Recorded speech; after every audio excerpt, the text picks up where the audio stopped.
Hi guys, चलिए तो आज शुरू करते हैं हिस्ट्री का अगला चैप्टर। आज देखेंगे जो इंडिया है, इंडिया में मुस्लिम कहाँ से आए। प्राचीन इतिहास में इंडिया में मुस्लिम कहाँ से आए थे और कैसे मुस्लिमों ने भारत पर इतना लंबा शासन किया, कैसे यहाँ पे मुगल आए और बहुत सारे शासक आए पहले। जैसा कि कभी कभी आपने सुना होगा कि मोहम्मद बिन तुगलक, गयासुद्दीन तुगलक, कुतुबुद्दीन ऐबक, ये सब बनाई गई हैं, बहुत सारी इमारतें बनाई गई इनके द्वारा। तो इंडिया में जो भारत हमारा है, इसमें मुस्लिम का शासन कैसे हुआ और पहली बार मुस्लिम इसमें कैसे आए। ठीक, चलिए देखते हैं आगे।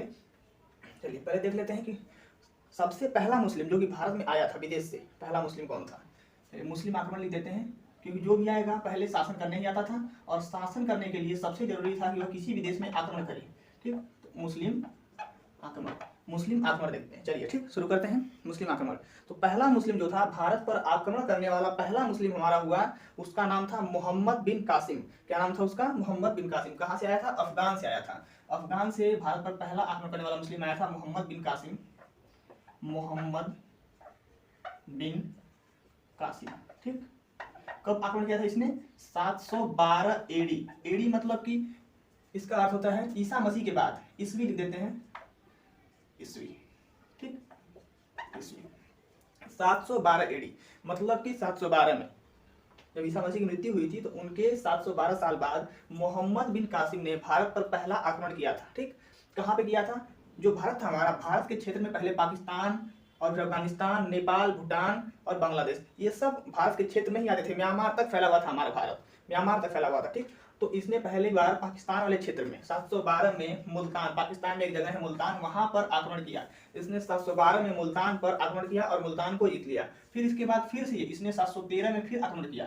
713 एडी में इसने फिर आक्रमण किया और 713 में पाकिस्तान का सिंध वाला एरिया, जिसको सिंध प्रांत बोला जाता था उस समय, सिंध प्रांत को जीत लिया। और सिंध प्रांत के राजा थे राजा दाहिर, राजा दाहिर को भी पराजित कर दिया और मार दिया इसने। ठीक, मोहम्मद बिन कासिम ने। अब 713 हो गया। अब 713 के बाद देखते हैं, 713 के बाद सिंध प्रांत पर कब्जा कर लिया।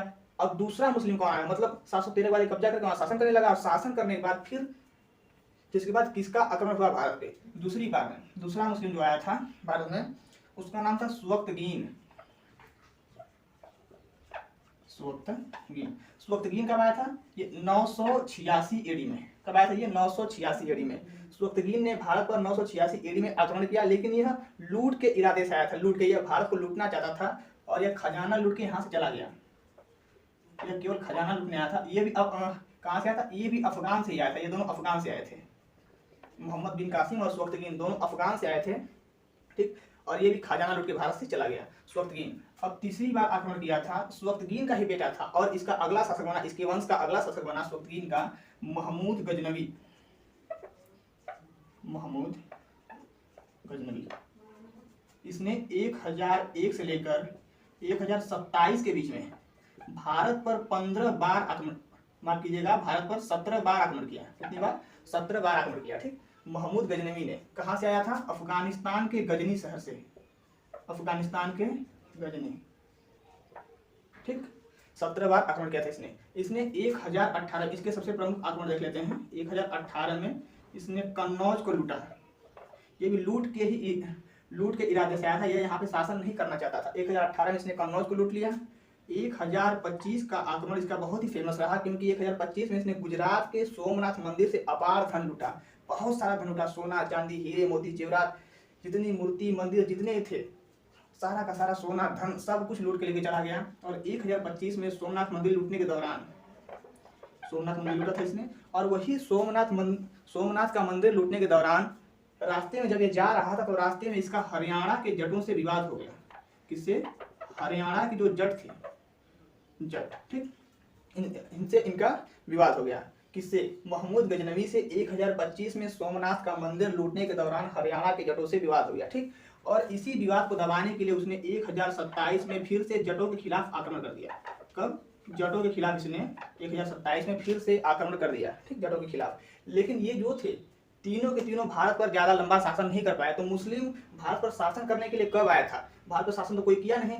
मोहम्मद बिन कासिम ने केवल मुल्तान और सिंध प्रांत पर कर लिया कब्जा। सिंध प्रांत तक ही इसका राज्य सीमित रह गया। और सुवक्तगीन महमूद गजनवी ने केवल यहाँ लूट के इरादे से ही हमला किया था। लेकिन यहाँ पर शासन करने के लिए जो आया था, उसके बाद देखते हैं चौथा शासन करने आया था मोहम्मद गौरी। ये भी अफगानिस्तान के गौर शहर से आया था। कहाँ से?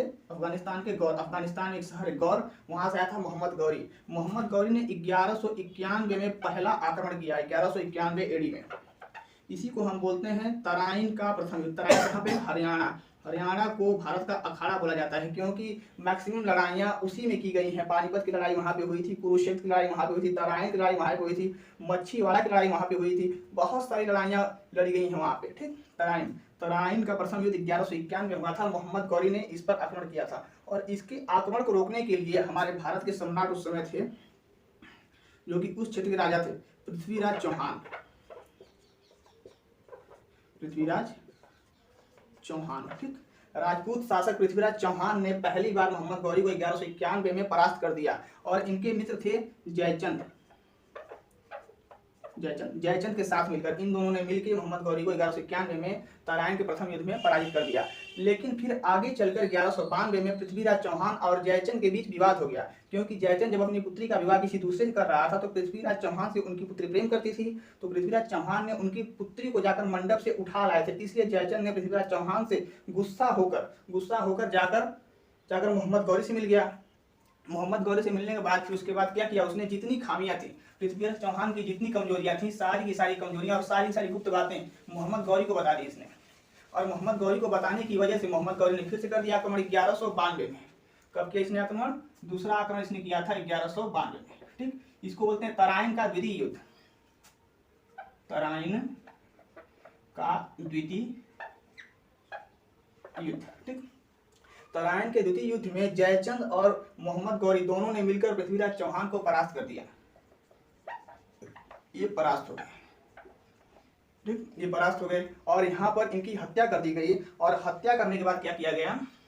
जो पृथ्वीराज चौहान थे, इनकी हत्या के बाद फिर शासन हो गया यहाँ पे मोहम्मद गौरी का। मोहम्मद गौरी भारतवर्ष पर शासन करना चाहता था, क्योंकि यह लूट के इरादे से नहीं आया था। इसने सोचा था भारतवर्ष पर ही शासन करेंगे, क्योंकि इसके पास खुद का बहुत छोटा क्षेत्र था। ठीक, इसके बाद देखते हैं मोहम्मद गौरी ने शासन करने के लिए जयचंद से कहा कि तुम मेरे सामंत वर्ग का ही शासन करना, लेकिन जयचंद मान नहीं रहा था। इसलिए 1194 में, कब? 1194 में हो गया चंदवार का युद्ध। चंदवार के युद्ध में मोहम्मद गौरी ने जयचंद को मार दिया। और जयचंद को क्या करके मारा था? जयचंद को बोला था कि तुम अगर अपनी बेटी और दामाद के नहीं हुए तो मेरे क्या होगे, इसलिए इसमें जयचंद को मार दिया गया। जयचंद, इसकी पुत्री का नाम क्या था? संयोगिता। ठीक, इसकी पुत्री थी संयोगिता। संयोगिता की वजह से ही ये सब कहानियां हो रही हैं। 1191, 92, 94 संयोगिता की वजह से ये सब युद्ध हुए। जयचंद जाकर अगर मोहम्मद गौरी से नहीं मिला होता तो आज हमारा देश गुलाम नहीं हुआ होता, लेकिन जयचंद की वजह से ही भारत में पहली गुलामियत आई थी। पहली बार मुस्लिमों ने यहाँ पर शासन करना शुरू किया था जयचंद की वजह से ही। ठीक, चलिए देखते हैं 1194 में मार दिया इनको। लेकिन अब टोटल जितना साम्राज्य था, सारा का सारा साम्राज्य मोहम्मद गौरी के पास चला गया। अब मोहम्मद गौरी ने क्या किया? मोहम्मद गौरी ने यहाँ पर अपनी शासन व्यवस्था चलाना शुरू कर दिया और यहाँ पर वह शासन करने लगा। और कुछ समय बाद इसको पता चला अब मोहम्मद गौरी के 3 गुलाम थे। चलिए देखते हैं कि गुलामों के बारे में। पहले का नाम था कुतुबुद्दीन ऐबक। दूसरा था यालदोज। तीसरा था कुबाजा। इसमें सबसे योग्य गुलाम था इनका कुतुबुद्दीन ऐबक, और इसको ही इसने सेनापति बना के रखा हुआ था। दूसरा गुलाम था यालदोज और कुबाजा इसका अयोग्य गुलाम था। मतलब ये 3rd क्वालिटी का सेनापति था। इसका सबसे प्रतापी सेनापति था कुतुबुद्दीन ऐबक। कुतुबुद्दीन ऐबक ने मोहम्मद गौरी की पुत्री से प्रेम करता था। और एक दिन कुतुबुद्दीन ऐबक और मोहम्मद गौरी की पुत्री यह दोनों विवाह क्या निगाह बोलते थे, मुस्लिमों में निगाह बोलते हैं, तो निगाह करके मोहम्मद गौरी के समक्ष प्रस्तुत हो गए और कहा अब्बू जान, मतलब कि पुत्री ने कहा कि हम दोनों आपस में विवाह कर लिए हैं और हमारी निगाह को सहमति प्रदान करें। सहमति। तो मोहम्मद गौरी जब अपनी पुत्री को मारने जा रहा था तो फिर इसने कह दिया कि आपका भी वही हाल हो सकता है जैसे जयचंद का हुआ, जयचंद और पृथ्वीराज चौहान का हुआ। आपका भी वही हाल हो जाएगा, नहीं तो हम लोगों के विवाह को मंजूरी दे दीजिए। ठीक, तो मोहम्मद गौरी ने अपना सारा का सारा साम्राज्य अपनी पुत्री और कुतुबुद्दीन ऐबक के नाम कर अपने देश वापस लौट गया। और यहाँ पे किसका शासन हो गया? अब यहीं से कुतुबुद्दीन ऐबक के शासनकाल से हम यहाँ पे किसकी शुरुआत करते हैं? अब यहीं से दिल्ली पर यह शासन करने लगा और इसी काल को कहा गया दिल्ली सल्तनत, राइज ऑफ दिल्ली सल्तनत, दिल्ली सल्तनत की शुरुआत। ठीक, अब यहीं से दिल्ली सल्तनत की शुरुआत हो गई। मतलब दिल्ली सल्तनत का पहला राजा किसको कहा जाएगा? कुतुबुद्दीन ऐबक इसका पहला राजा था, क्योंकि इसने इसकी स्थापना की थी। लेकिन बाद में पढ़ा जाएगा कि इसका वास्तविक संस्थापक कौन था। चलिए ठीक, देखते हैं कुतुबुद्दीन ऐबक। अब कुतुबुद्दीन ऐबक के बारे में बढ़िया से लिखा जाएगा, ये यादव बादा के बारे में भी हमारा आएगा आगे। कुतुबुद्दीन ऐबक,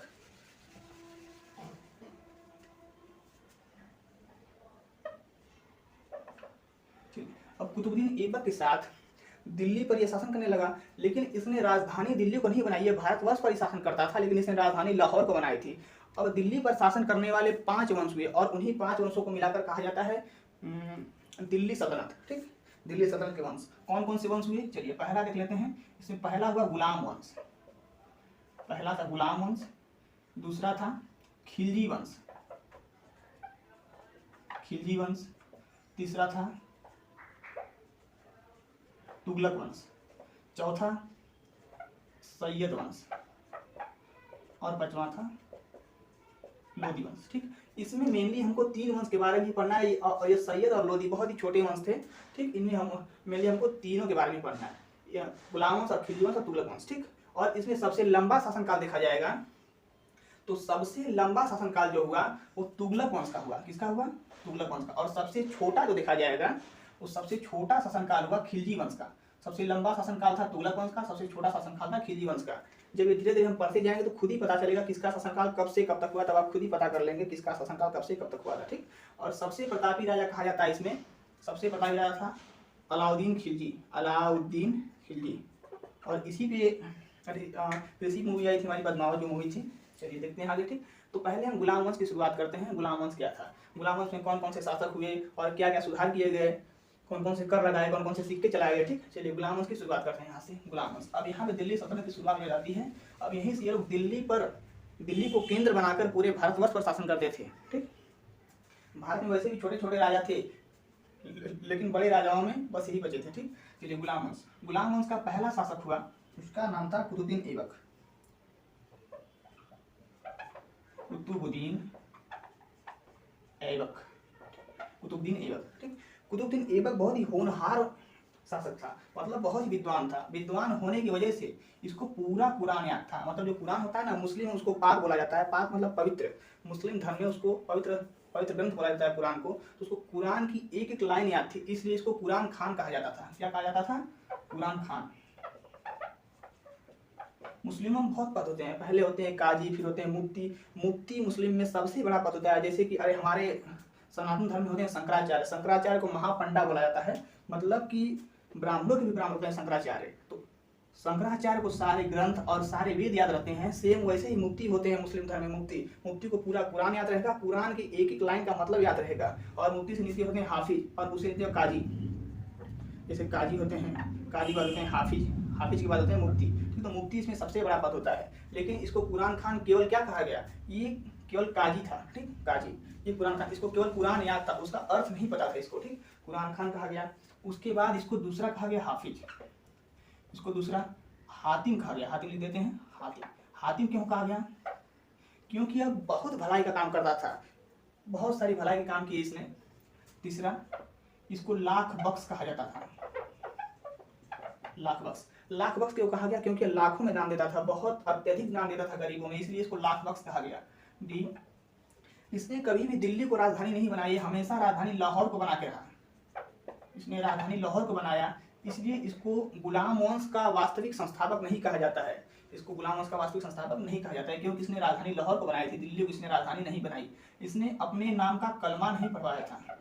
कलमा, कलमा एक मतलब कि कलमा एक रस्म होती थी कि जब कोई मुस्लिमों में जब भी कोई राजा बनता था, सुल्तान बनता था, तो उसको जाकर हाफिज से अपने नाम का कलमा पढ़ाना पड़ता था कि मैं इस सल्तनत पर शासन करने जा रहा हूं और मुझे इस शासन के लिए आशीर्वाद प्रदान करें। ठीक, तो ऐसा एक कलमा होता था, उसी को जाकर यह रिवाज कराना पड़ता था। और इसने जाकर खिलत भी नहीं ली थी। खिलत जैसे कि आज डिग्री होती है, डिग्री मतलब किसी भी वैकेंसी को, किसी भी नौकरी को पाने के लिए किसी के पास कोई डिग्री होनी चाहिए, तो सेम वैसे ही खिलत होती थी। पहले राजा बनने के लिए आपके पास खिलत होनी चाहिए। और कौन देता था? मुफ्ती देते थे। मुस्लिम में सबसे बड़ा पद होता है मुफ्ती, और मुफ्ती ही खिलत देते थे हमको राजा बनने के लिए मुस्लिमों में, ठीक। तो और इसने मुफ्ती से खिलत भी नहीं ली थी। फिर अब देखते हैं कुतुबुद्दीन ऐबक ने, इसके गुरु का नाम था बख्तियार खिलजी, माफ करिएगा बख्तियार काकी। क्या नाम था इसके गुरु का? बख्तियार काकी। बख्तियार काकी किसके शिष्य थे? यह ख्वाजा मोइनुद्दीन चिश्ती के शिष्य थे, जिनकी दरगाह आज कहाँ बनी हुई है? अजमेर शरीफ में इनकी दरगाह बनी है। अजमेर शरीफ में इनकी दरगाह बनी है। किसके द्वारा बनाई गई थी? यह गयासुद्दीन तुगलक ने इसको बनाई थी। आगे देखें कौन था गयासुद्दीन तुगलक। गयासुद्दीन तुगलक ने राजस्थान के अजमेर में ख्वाजा मोइनुद्दीन चिश्ती की दरगाह बनवाई थी, और उन्हीं के शिष्य थे बख्तियार काकी। बख्तियार काकी का शिष्य था कुतुबुद्दीन ऐबक, और बख्तियार काकी के ही शिष्य थे बाबा फरीद। बख्तियार काकी के दो शिष्य हुए, बाबा फरीद और कुतुबुद्दीन ऐबक, ठीक। फिर देखते हैं जी जो था, इसने बख्तियार काकी की याद में कुतुब मीनार का निर्माण करवाया। कहाँ पे कुतुब मीनार है? यह दिल्ली के आउट एरिया में है, यह दिल्ली के सेंट्रल सिटी में नहीं है, ये दिल्ली के आउट एरिया में है। आउट एरिया में जाते हैं तो हमको कुतुब मीनार देखने को मिलता है, लेकिन कुतुब मीनार का इसने केवल 2 ही तल्ला बनवाया था। कितना? इसने केवल 2 तल्ला तो समझ रहे हैं ना, 2 फ्लोर। इसने केवल 2 फ्लोर ही बनवाया था उसका, ठीक, कुतुब मीनार का। किसकी याद में बनवाया? बख्तियार काकी की याद में। ये चीज देखते हैं, इसने अजमेर में संस्कृत विद्यालय था, एक संस्कृत विद्यालय को तोड़ के 2.5 दिन का झोपड़ा नामक मस्जिद बनवाई। 2.5 दिन का झोपड़ा नामक मस्जिद बनवाई थी। 2.5 दिन का झोपड़ा। 2.5 दिन का झोपड़ा नाम इसलिए रखा गया क्योंकि उसको साफ सुथरा करके मात्र 2.5 दिन में तैयार किया गया था। उस संस्कृत विद्यालय को तोड़ के मात्र उस मस्जिद को, इस मस्जिद को मात्र 2.5 दिन में तैयार किया गया था, ठीक।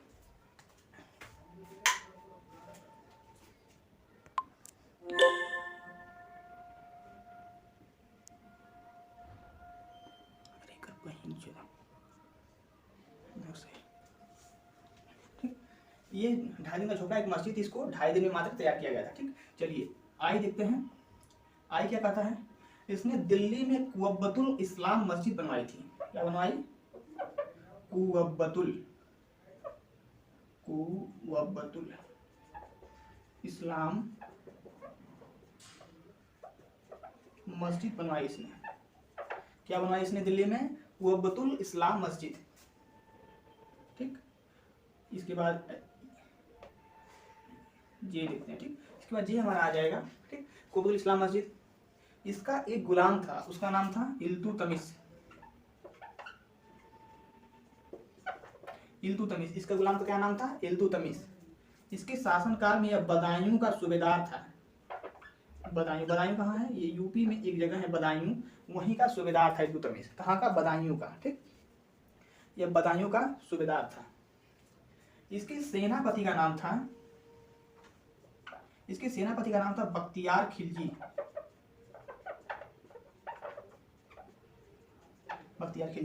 बख्तियार खिलजी ने ही नालंदा विश्वविद्यालय, जो कि बिहार के नालंदा जिले में है, नालंदा विश्वविद्यालय को जलाकर बिहार शरीफ की स्थापना की थी। जैसा कि बताया था, नालंदा विश्वविद्यालय किसके द्वारा बसाया गया था? कुमारगुप्त। गुप्त वंश में वह भारत का सबसे बड़ा शिक्षा केंद्र कहा जाता था। उसमें बौद्ध धर्म के महायान शाखा की शिक्षा दी जाती थी नालंदा विश्वविद्यालय में। नालंदा विश्वविद्यालय को जलाकर बख्तियार खिलजी ने बिहार शरीफ की स्थापना की थी। नालंदा विश्वविद्यालय दुनिया का एकमात्र विश्वविद्यालय था जिसने हॉस्टल की सुविधा सबको उपलब्ध कराई थी, ठीक, उपलब्ध कराई थी। चलिए आगे देखते हैं, बख्तियार खिलजी तक हमारा हो गया।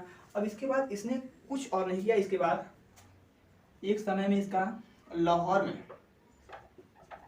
में चौगाना मतलब होता है कि घोड़े पर बैठकर डंडे को बॉल से मारते हैं, तो चौगाना खेलते समय लाहौर में इसकी मृत्यु हो गई थी 1210 में।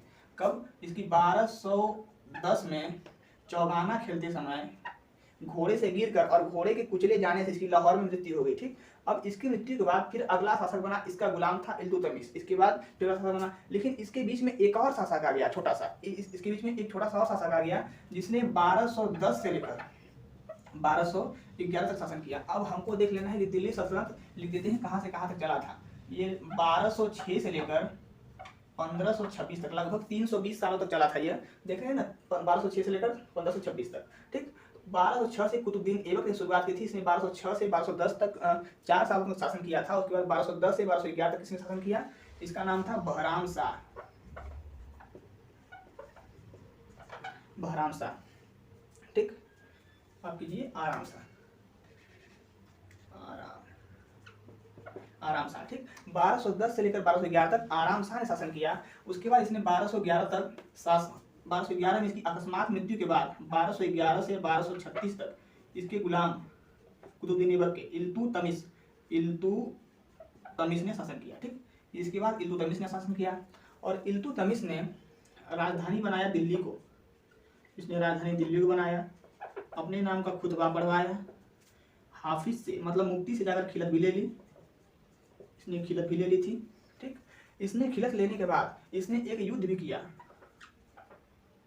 जब यह शासक बना तो मोहम्मद गौरी के, जैसा कि बताया था हमने, उसके 3 गुलाम थे, कुबाजा, यालदोज और कुतुबुद्दीन ऐबक। तो कुबाजा तो क्या था, एक अयोग्य शासक था, ठीक। तो उसके बाद है हमारा यालदोज, क्योंकि कुतुबुद्दीन ऐबक मर चुका है, यालदोज बचा। यालदोज के साथ इसका तराइन का तृतीय युद्ध हो गया, यालदोज के साथ इसका तराइन का तृतीय युद्ध हो गया, तीसरा युद्ध 1215 में, ठीक।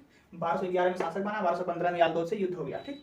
यालदोज से युद्ध के बाद इसने यालदोज को मारकर फिर से गुलाम वंश की स्थापना की। यालदोज को मार दिया इसने, यालदोज, ठीक, यालदोज को मार दिया। इसी के समय चाइना का शासक, चाइना में एक शासक था जियाउद्दीन मांगबरनी, चाइना को चीन बोला जाता है, जियाउद्दीन मांगबरनी भागकर इसके शासन में आया था। जियाउद्दीन मांगबरनी इसके शासनकाल में आया था इसके राज्य में, और इसके महल में आया इससे मदद मांगने कि चंगेज खान से हमारी मदद कीजिए। चंगेज खान उस समय पूरे विश्व का सबसे प्रतापी शासक था, पूरे धरती पर किसी की हिम्मत नहीं थी कि चंगेज खान से टक्कर ले सके।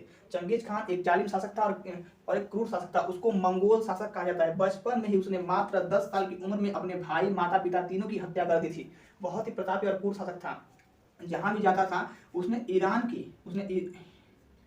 की जनसंख्या 100% से 10% पे ला दी थी, मतलब उसने 90% जनसंख्या को मार दिया था। और कहा जाता है उसने पूरे धरती पर 40 करोड़ लोगों को जिंदा कटवा दिया था। उसने 40 करोड़ लोगों को चंगेज खान ने जिंदा कटवा दिया था। कौन शासक था? मंगोल शासक था चंगेज खान। और चंगेज खान ने कहा था मेरी मृत्यु के समय मेरी लाश को ऐसी जगह दफनाना कि जहाँ पे 500 घोड़े लेके जाना और उस लाश को दफना के उस पे 500 घोड़ों को कुदवाना, ताकि लाश उस समय उस जमीन की एकदम नीचे चले जाए और लाश गायब हो जाए, ताकि किसी को मेरी लाश कभी न मिल सके। चंगेज खान इतना क्रूर शासक था और दुनिया का सबसे क्रूर शासक चंगेज खान को ही कहा जाता है, क्योंकि आज तक किसी ने इतने लोगों को जिंदा नहीं कटवाया होगा। 40 करोड़ पूरे ईरान की 100% जनसंख्या में से 10% मात्र बचे थे, और इस 90% जनसंख्या को गेन करने के लिए उसको 400 सालों का समय लग गया। 400 साल बाद वो अपनी 90% जनसंख्या गेन कर पाया था चंगेज खान की वजह से। चंगेज खान ने भारत पर कभी भी आक्रमण नहीं किया, क्योंकि बीच में हमारा क्या पड़ जाता था, बीच में हिमालय पर्वत पड़ने की वजह से इसकी ऊंचाई बहुत ज्यादा थी, इसलिए चंगेज खान के लिए भी टफ था डाकना इसको, इसलिए डाक नहीं पाया, नहीं तो भारत पर भी आक्रमण कर सकता था। इसलिए चंगेज खान ने भारत पर कभी भी आक्रमण नहीं किया। यह मंगोल शासक था। मंगोलिया कहाँ पड़ता है? ये हमारा भारत नीचे की तरफ है, इसके ऊपर चाइना है और इसी के ऊपर मंगोलिया है। ये चाइना को डाक के भारत में आ सकता था, लेकिन बीच में यहीं पे हमारा पड़ जाता है हिमालय पर्वत, इसीलिए नहीं आ पाया भारत। ठीक, चलिए देखते हैं आगे कहाँ पे हम पहुंचे थे। हाँ, जियाउद्दीन मांगबरनी आया था। इसने जियाउद्दीन मांगबरनी को चंगेज खान के डर से दिल्ली सल्तनत से भगा दिया था पाकिस्तान के क्षेत्र में, क्योंकि चंगेज खान कभी भी आ सकता था इस पर आक्रमण करने, और इसने भगा कर उसको दिल्ली सल्तनत को बचा लिया और अपनी जनता को भी बचा लिया, नहीं तो चंगेज खान सबको यहाँ पे मार डालता है। इसीलिए इसको गुलाम वंश का वास्तविक संस्थापक कहा जाता है। किसको? इल्तुतमिश को गुलाम वंश का वास्तविक संस्थापक कहा जाता है। इसने 1211 से 1236 तक शासन किया था। ठीक, चौथा देखते हैं वास्तविक संस्थापक।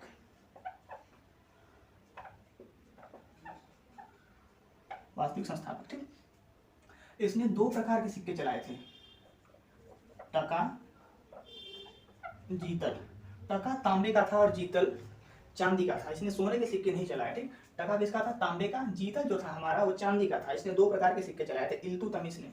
इसने इक्ता व्यवस्था की शुरुआत की थी, जैसा कि हम वहां पढ़ चुके हैं। सातवाहन वंश में सातवाहनों ने सामंती व्यवस्था की शुरुआत की थी। सामंती व्यवस्था में वो लोग क्या करते थे कि अपने कर्मचारियों को पैसे के बदले जमीन दिया करते थे। ऐसे ही इसमें दिल्ली सल्तनत के गुलाम वंश ने इसने इक्ता व्यवस्था की शुरुआत की है, और इक्ता व्यवस्था में सेम वैसी ही व्यवस्था थी, बस उसका नाम इसने चेंज कर दिया था। इसमें भी पैसे के बदले कर्मचारियों को जमीन दी जाती थी इक्ता व्यवस्था में। ठीक, इसने चालीसा दल की शुरुआत की थी। चालीसा दल। चालीसा दल क्या करता था, इसने चालीसा दल मतलब कि इसके दरबार में 40 तुर्क सरदार रहते थे, तुर्क सरदार, उसी को चालीसा दल बोला जाता था। इनको सलाहकार के रूप में रखा गया था, सलाह लेने के लिए। राजा को किसी भी बात में सलाह लेना है तो वो इसी 40 तुर्क सरदारों से ही लेता था। 8वां, इल्तुतमिश बहुत ही प्रतापी शासक था।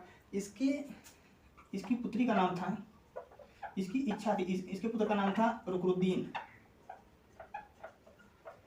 और पुत्री का नाम था रजिया। इसके पुत्र का नाम था रुकनुद्दीन और पुत्री का नाम था रजिया। जो इसका पुत्र था रुकनुद्दीन, यह महाबकलोल था, इसलिए यह सोचता था कि मेरी मृत्यु के बाद मेरी पुत्री ही शासिका बने, क्योंकि रजिया रुकनुद्दीन से महायोग्य थी और रुकनुद्दीन एक बकलोल शासक था। ठीक, इसीलिए तो यह कभी भी रुकनुद्दीन को शासक नहीं बनाना चाहता था ताकि मेरी सल्तनत खत्म न हो जाए। इसलिए तो अगली शासक बनी इसके बाद शासक। लेकिन जो 40 तुर्क सरदार थे वो किसी महिला को शासिका नहीं बनाना चाहते थे, वो महिला को शासिका बनाने के खिलाफ थे। इसीलिए इसकी मृत्यु के बाद अगला शासक बन गया इसका पुत्र। कब इसकी मृत्यु हुई? 1236 तक इसने शासन किया था, तो 1236 में ही शासक बना था रुकनुद्दीन।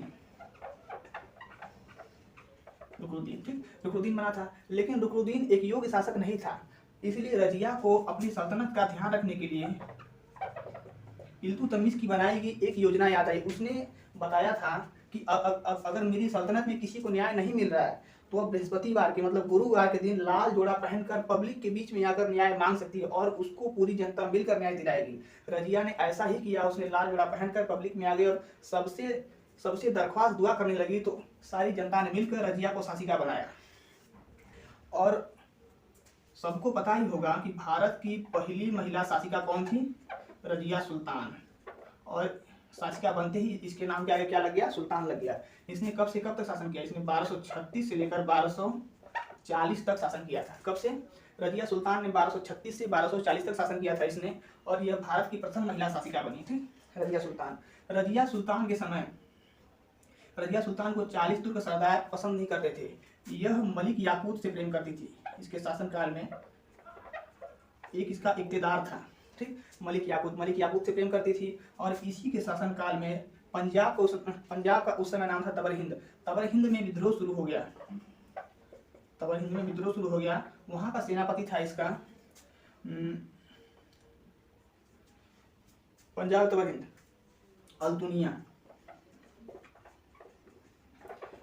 वहां का सेनापति था। और रजिया सुल्तान के खिलाफ इसने विद्रोह शुरू कर दिया और 40 तुर्क सरदारों के सलाह पर रजिया सुल्तान ने 40 तुर्क सरदारों के कहने पर तबर हिंद में जाकर अल्तुनिया पर हमला बोल दिया। और विद्रोह के समय जब ये अल्तुनिया से युद्ध कर रही थी तो बीच में यह युद्ध लगी हारने, और हारने के बाद इसने अल्तुनिया को विवाह का प्रस्ताव दे दिया। और अल्तुनिया मना भी नहीं कर पाया, क्योंकि इतनी बड़ी सल्तनत की अगर शासिका किसी को विवाह का प्रस्ताव देगी तो कोई भी मना नहीं कर पाएगा, इसीलिए यह मना नहीं कर पाया। और दोनों ने वहीं पे पंजाब तबर हिंद, पंजाब का ही नाम तबर हिंद था, पंजाब में दोनों ने शादी कर लिया। और शादी करके निकाह कर लिया। और निकाह करके जब यह कैथल कहाँ पड़ता है? हरियाणा में कैथल एक जगह है, कैथल एक जगह। कैथल वाले रास्ते से जब ये लौट रहे थे तो 40 तुर्क सरदारों ने यह खबर फैला दी कि कैथल वाले रास्ते से अत्यधिक खजाना और सोना जाने वाला है। और डाकुओं ने कैथल वाले रास्ते पर हमला बोल के रजिया सुल्तान और अल्तुनिया दोनों को मार दिया। और वहीं पर रजिया सुल्तान और अल्तुनिया दोनों की हत्या हो गई। और दोनों की हत्या के बाद यहाँ बचा मलिक याकूत। जो मलिक याकूत रजिया सुल्तान से प्रेम करता था, 40 तुर्क सरदारों ने मलिक याकूत को भी मार दिया। तो मलिक याकूत को भी मारने के बाद अब गुलाम वंश में कोई शासक नहीं बचा। इसलिए गुलाम वंश का शासक बनाने के लिए 40 तुर्क सरदारों ने अपनी इच्छा के अनुसार एक शासक चुना। उसका नाम था बहराम शाह एक बकलोल शासक था। वह उतना योग्य शासक नहीं था, उसके पास इतनी क्षमता नहीं थी कि वह गुलाम वंश को संभाल सके, वह दिल्ली पर शासन कर सके। बहराम शाह ने ज्यादा लंबा शासन नहीं किया। रजिया सुल्तान ने 1236 से 1240 तक शासन किया था। उसने 1240 से 1242 तक शासन किया। कब से कब तक? उसने 1240 से 1242 तक शासन किया, ठीक। उसका नाम था बहराम शाह लिख देते हैं इधर, बहराम शाह, ठीक। बहराम शाह ने 1242 तक शासन किया, लेकिन यह इतना योग्य शासक नहीं था। इसीलिए 2 साल के बाद 40 तुर्क सरदारों को यह खबर लग गई थी कि इसके बस का नहीं है कि यह दिल्ली सल्तनत को चला सके। इसलिए 1242 के आते ही इन्होंने इसको हटा दिया और 1242 से 1246 तक आ गया 1242 से 1246 तक आ गया अलाउद्दीन मसूद शाह।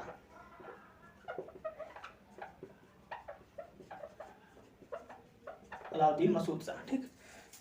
1242 से 1246 अलाउद्दीन मसूद शाह। और यह भी बकलोल निकला। इसके पास भी क्षमता नहीं थी कि यह दिल्ली सल्तनत को संभाल सके, इसलिए इसको भी मात्र 4 सालों के अंदर ही हटा दिया गया। इसने भी कोई वैसा काम नहीं किया जिसके बारे में हमको पढ़ना जरूरी है। इसके बाद 1246 के बाद इसका अगला शासक गया गुलाम वंश का। इसने 1246 हो गया है। 1246 से इसने 1266 तक शासन किया। कब तक? 1266 तक। इसका नाम था नसीरुद्दीन शाह।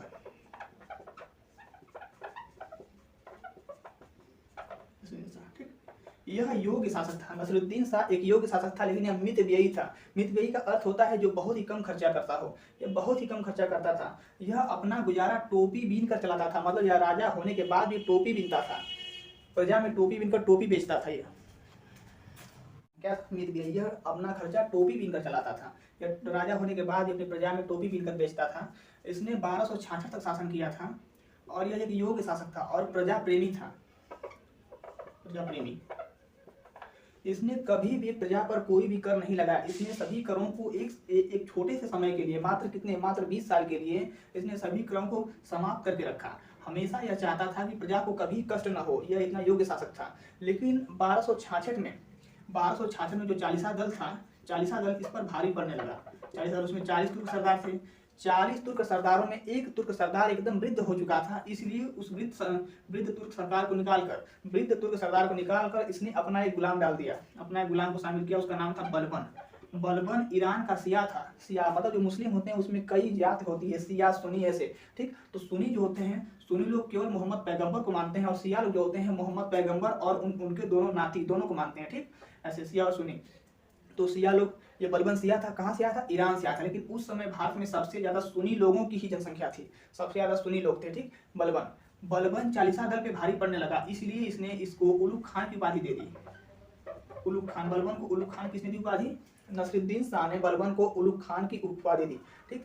अब इसके बाद जो अगला शासक आया बलबन, 1266 से इसने 1287 तक किसने शासन किया? बलबन ने। अब देख रहे हैं कि बलबन भी एक गुलाम था। अब यहाँ हम साफ साफ देख पा रहे होंगे कि इस वंश को गुलाम वंश कहा क्यों गया, क्योंकि इसमें जो कुतुबुद्दीन ऐबक था यह भी योग्य शासक था, दूसरा इल्तुतमिश यह भी योग्य शासक था और बलबन भी योग्य शासक था। और तीनों के तीनों योग्य शासक थे, लेकिन तीनों के तीनों गुलाम थे, किसी न किसी राजा के गुलाम थे तीनों, इसलिए इस वंश को गुलाम वंश कहा गया, ठीक। बलबन इस वंश का सबसे प्रतापी शासक कहा गया। बलबन को नसीरुद्दीन शाह ने उलुग खान की उपाधि दी थी और ये प्रतापी शासक होने के साथ साथ इसने अपने शासनकाल में शरिया का कानून ला दिया, राजस्व सिद्धांत।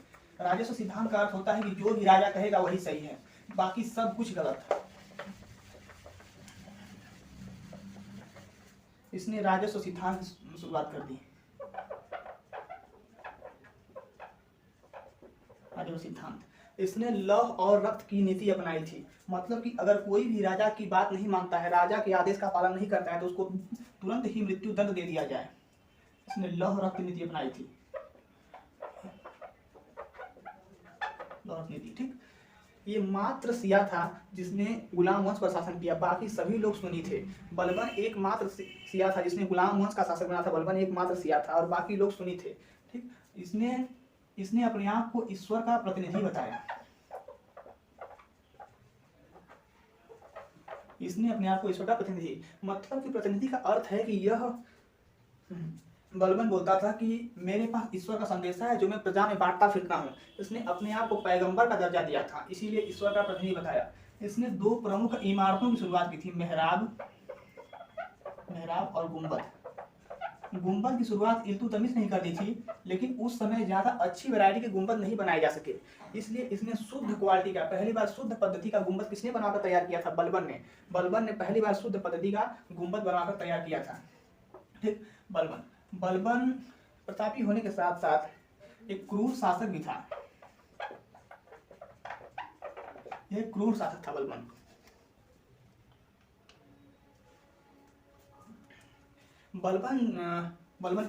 ये कहाँ से आया था? ईरान से। इसलिए ईरान में उस समय शिया लोग नौरोज का त्योहार मनाते थे। नौरोज, जैसे हिंदू धर्म में नवरात्र होता है, वैसे वो लोग भी नौरोज मनाते हैं और वहाँ पे लोगों का सजदा किया जाता है। सजदा का अर्थ होता है कि जो हमारा इस्लाम धर्म होता है उसमें कहा जाता है कि आप केवल अल्लाह के अलावा किसी के आगे भी नहीं झुक सकते, किसी बड़े छोटे अपने भाई बहन माता पिता किसी के आगे नहीं झुक सकते, केवल आप अल्लाह के आगे ही झुक सकते हैं। इसीलिए इसने सजदा करना शुरू कर दिया। सजदा का अर्थ होता है किसी को झुककर प्रणाम करना, जैसे कि अरे हमारे सनातन धर्म में होता है किसी को झुककर प्रणाम करते हैं, नमस्ते करते हैं। ऐसे ही बर्बर ने सजदा करवाना शुरू कर दिया राजा का। इसने राजस्व सजदा शुरू किया, मतलब राजा को हमेशा जो भी आएगा झुककर प्रणाम करेगा। इसने पैबोस शुरू किया। पैबोस यह केवल हिंदू धर्म में ही देखने को मिलता है। पैबोस मतलब किसी के पैर छूकर प्रणाम करना, पैर छूकर उसका आशीर्वाद लेना। लेकिन बर्बर ने भी पैबोस पद्धति शुरू की थी। पूछा जाता है कि किसने पैबोस पद्धति मतलब पैर छूने की पद्धति किसने शुरुआत की थी? बर्बर ने। ठीक, पैबोस। इसके बाद कब तक ये रहा था? 1266 से 1287 तक, 1287। अब 1287 के बीच 1288 तक एक शासक आया इसमें, उसका नाम था कैकुबार। एकदम अयोग्य शासक था। इसके बारे में हमको कुछ ज़्यादा नहीं पढ़ना है क्योंकि इसने कुछ भी वैसा कार्य ही नहीं किया जिसके बारे में हमको पढ़ना पड़े। उसके बाद 1288 के बाद 1290 तक इसमें अगला शासक आया क्यूमर्स एक बकलोल शासक था। क्या था ये? बकलोल शासक था। इसने अपना सेनापति बनाया जलालुद्दीन खिलजी को।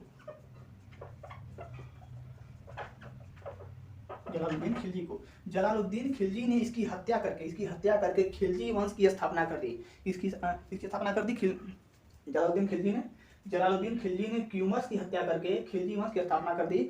खिलजी वंश दिल्ली सल्तनत पर शासन करने वाला सबसे छोटा वंश था। इसने मात्र 1290 से लेकर कहाँ तक हमारा हो गया? 1290 से 1320 तक मात्र 30 वर्षों तक इसने शासन किया था। और इसमें भी इसका एक शासक आ गया अलाउद्दीन खिलजी, उसने ही 20 साल तक शासन कर लिया। तो बाकी जो 2 शासक थे इसमें मात्र 3 शासक हुए। चलिए आगे देखते हैं इसके बारे में, खिलजी वंश के बारे में। अब यहाँ पे खिलजी वंश की स्थापना हुई। खिलजी वंश के संस्थापक कौन थे? जलालुद्दीन फिरोज खिलजी। इनका पूरा नाम था जलालुद्दीन फिरोज खिलजी। ठीक, चलिए देखते हैं। इसी पे हमारी मूवी आई थी पद्मावत, जो है ना पद्मावत मूवी, जलालुद्दीन फिरोज खिलजी वंश की बनी थी। ठीक, कहाँ से कहाँ तक चला था यह? 1290 से लेकर 1320 तक जलालुद्दीन फिरोज खिलजी। ठीक, जलालुद्दीन फिरोज खिलजी जो थे वह तेलंगाना मतलब समझिए कि पूरा दक्षिण जो था, दक्षिणी उस समय छोटे छोटे राजा थे, तो दक्षिण भारत को जीतना चाहते थे। इसलिए इन्होंने दक्षिण भारत जीतने की जिम्मेदारी जो थी, दक्षिण भारत जीतने की जिम्मेदारी अपने भतीजे, इसका भतीजा था अलाउद्दीन खिलजी।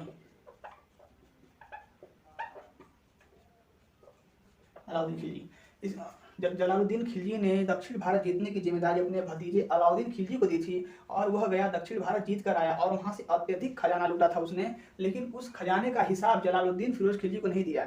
इसलिए जब जलालुद्दीन फिरोज खिलजी अलाउद्दीन खिलजी से उस खजाने का हिसाब पूछने गए तो उन्होंने उनसे गले मिलने के दौरान उनको चाकू मारकर उनकी हत्या कर दी। चाकू मारकर जलालुद्दीन फिरोज खिलजी की हत्या कर दी। इनका शासनकाल बहुत ही छोटा रहा। इन्होंने 1290 से लेकर मात्र 1296 तक शासन किया। मात्र 6 सालों तक इसने शासन किया था। इसके बाद शासक बना इसका भतीजा अलाउद्दीन खिलजी। इसने इसकी पुत्री से भी शादी कर लिया था। इसने जलालुद्दीन फिरोज खिलजी की पुत्री से भी शादी कर लिया था और उसका दामाद भी बन गया और इसके पास खजाना भी हो गया था। इसने इसमें सबसे लंबा शासन किया था। 1296 से 1316 तक शासन किया था। किसने? अलाउद्दीन खिलजी ने 1296 से 1316 तक शासन किया था अलाउद्दीन खिलजी ने। और यही इस वंश का और पूरे दिल्ली सल्तनत का सबसे प्रतापी शासक हुआ था अलाउद्दीन खिलजी। इसके बारे में हम पूरा जानेंगे। इसने अपने आप को सिकंदर सानी मतलब यह पूरा विश्व जीतना चाहता था, इसलिए इसने सिकंदर का दर्जा ग्रहण करने के लिए इसने अपने आप को सिकंदर सानी कहा। क्या कहा इसने? सिकंदर सानी। इसका अर्थ होता है सिकंदर जैसा, मतलब सिकंदर जैसा प्रतापी। सिकंदर को एक समय में विश्व विजेता कहा गया था क्योंकि उसने पूरे विश्व में जाने गए 7 देशों को, उस समय विश्व में पूरे 7 देश थे, 7 देशों को उसने जीत लिया था, इसलिए उसको सिकंदर को विश्व विजेता कहा गया। इसने भी अपने आप को सिकंदर सानी कहा, मतलब सिकंदर के जैसा। इसने नया धर्म बनाने की कोशिश की थी। नया धर्म मतलब यह नया धर्म बनाना चाहता था। यह नया धर्म बनाने में असमर्थ रहा, इसलिए इसने अपने आप को धार्मिक मान्यताओं से अलग कर लिया। मतलब कहा इसने कि जितनी भी धार्मिक मान्यताएं हैं, जितने भी नियम कानून रूल हैं, वो सारी प्रजा पर लगेंगे, लेकिन मुझ पर कोई भी कानून, मुझ पर कोई भी नियम लागू नहीं होगा। इसने अपने आप को सभी धार्मिक मान्यताओं से अलग कर लिया। धार्मिक मान्यता। ठीक, चौथा देखते हैं। यह पूरा विश्व जीतना चाहता था। अलाउद्दीन खिलजी विश्व जीतना चाहता था। पांचवा, इसने 4 घोषणाएं करवाई अपनी प्रजा में शांति कायम करने के लिए। इसने 4 घोषणाएं करवाई।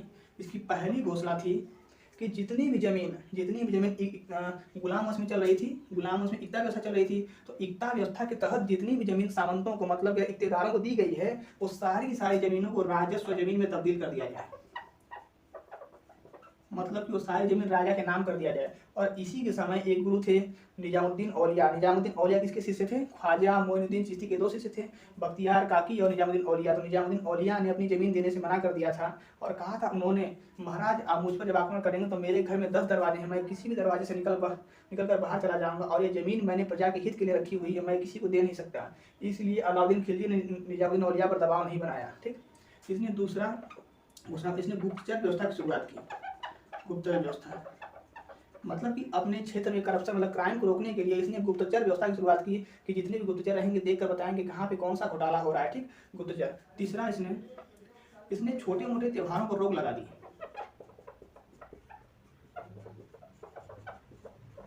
त्योहारों पर रोक लगा दी क्योंकि अरे उन्हीं छोटे मोटे त्योहारों से बहुत धन हानि होती थी प्रजा को, इसलिए इसने छोटे मोटे त्योहारों पर रोक लगा दी। चौथी घोषणा इसने करवाई थी, इसने मद्यपान पर रोक लगा दी। मद्यपान मतलब समझ रहे हैं? दारू शराब बीड़ी सिगरेट इन सब पर, और ये भी मद्यपान नहीं करता था। इसने मद्यपान पर पूरी तरह प्रतिबंध लगा दिया था। इसने 4 प्रमुख घोषणाएं करवाई थी। सभी जमीनों को राजस्व जमीन करिए, गुप्तचर व्यवस्था की शुरुआत की, छोटे मोटे त्योहारों पर रोक लगा दी, मद्यपान पर रोक लगा दी। इसने एक और घोषणा करवाई थी, लेकिन इसको इसमें नहीं काम किया जाएगा। इसने बड़े लोगों को मिलने जुलने पर, मतलब जितने बड़े व्यापारी थे उन बड़े व्यापारियों के मिलने पर भी रोक लगाई थी, ताकि वो मिलकर कोई योजना न बना पाए कि कहाँ पे कौन सा घोटाला करना है। ठीक, चलिए अगला देखते हैं। इसके बचपन का नाम था अली गुरसप। क्या नाम था इसके बचपन का? अली गुरसप।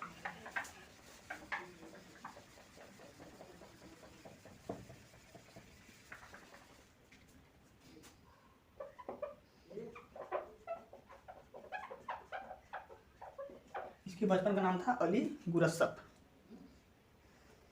ठीक, चलिए।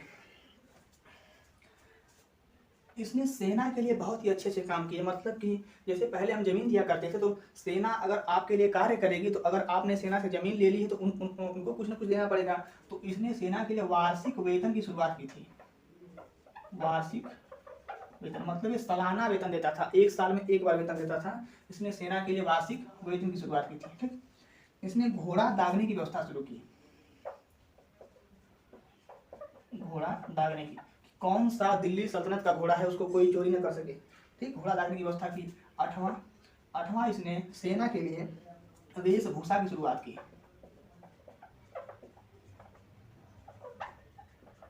वेशभूषा मतलब समझ रहे हैं कि सेना के लिए ड्रेस की शुरुआत की थी इसने। पहली बार सेना के लिए इसने ड्रेस की शुरुआत की थी कि सेना को कौन सा ड्रेस देना चाहिए और कौन सा ड्रेस सेना को पहनाना चाहिए। ठीक, इसके समय 7 प्रकार के, 6 मान लीजिए इसके समय 6 प्रकार के टैक्स लगते थे। ठीक, 6 प्रकार के टैक्स लगते थे। पहला टैक्स था जजिया।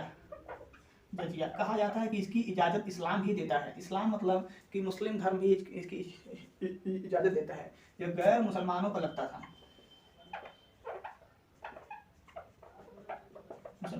मुसलमानों को छोड़कर सभी धर्मों पर जजिया कर लगता था। भारत में जजिया कर की शुरुआत पहली बार मोहम्मद बिन कासिम ने 712 ईस्वी में की थी। जो पहली बार आक्रमण करने आया था उसने पंजाब वाले क्षेत्र में की थी, मतलब कि पाकिस्तान वाले क्षेत्र में, इसलिए उसको ज़्यादा भारत में काउंट नहीं कर सकते हैं, क्योंकि उसने पाकिस्तान वाले क्षेत्र में पहली बार जजिया कर की शुरुआत की थी। ठीक, जजिया कर गैर मुसलमानों को लगता था। दूसरा था जकात। जकात केवल मुसलमानों को लगता था। जकात एक प्रकार का टैक्स होता है। जकात के बारे में कुरान में भी लिखा गया है कि आपको अपनी कमाई का एक हिस्सा, मतलब कि अपनी कमाई का 1/10वां हिस्सा गरीबों में दान कर देना चाहिए। इससे आपको पुण्य की प्राप्ति होती है। किसने लिखा था? मोहम्मद पैगंबर ने कुरान में लिखा है जकात के बारे में। इसकी इजाज़त इस्लाम भी देता है कि मुसलमानों को अपनी कमाई का 1/10 हिस्सा गरीबों में दान कर देना चाहिए। इसी को जकात कहा गया था। ठीक, जकात। तीसरा था खुम्स। खुम्स भी मुसलमानों की जमीनों पर लगता था। ये मुसलमानों की जमीनों पर लगता था कि जिस भी मुसलमान के पास कितनी भी जमीन है उस पर टैक्स देना पड़ेगा उसको। उसकी फसल पर, मतलब कैसी फसल हो रही है, उसकी अच्छी फसल है तो टैक्स भी अच्छा देगा और फसल खराब है तो टैक्स कम देगा। ठीक, चौथा खराज। खराज ये सेना पर लगता था। सेना कैसे लगेगा, जैसे सेना हमारी है तो कहीं भी किसी भी क्षेत्र से कोई भी धन लूट कर पाट कर कुछ भी चोरी कर ला रहे हैं तो उसमें सुल्तान का भी हक होगा, राजा का भी हक होगा। यह सैनिकों पर लगता था, सैनिकों पर। पांचवा कहता था चरी।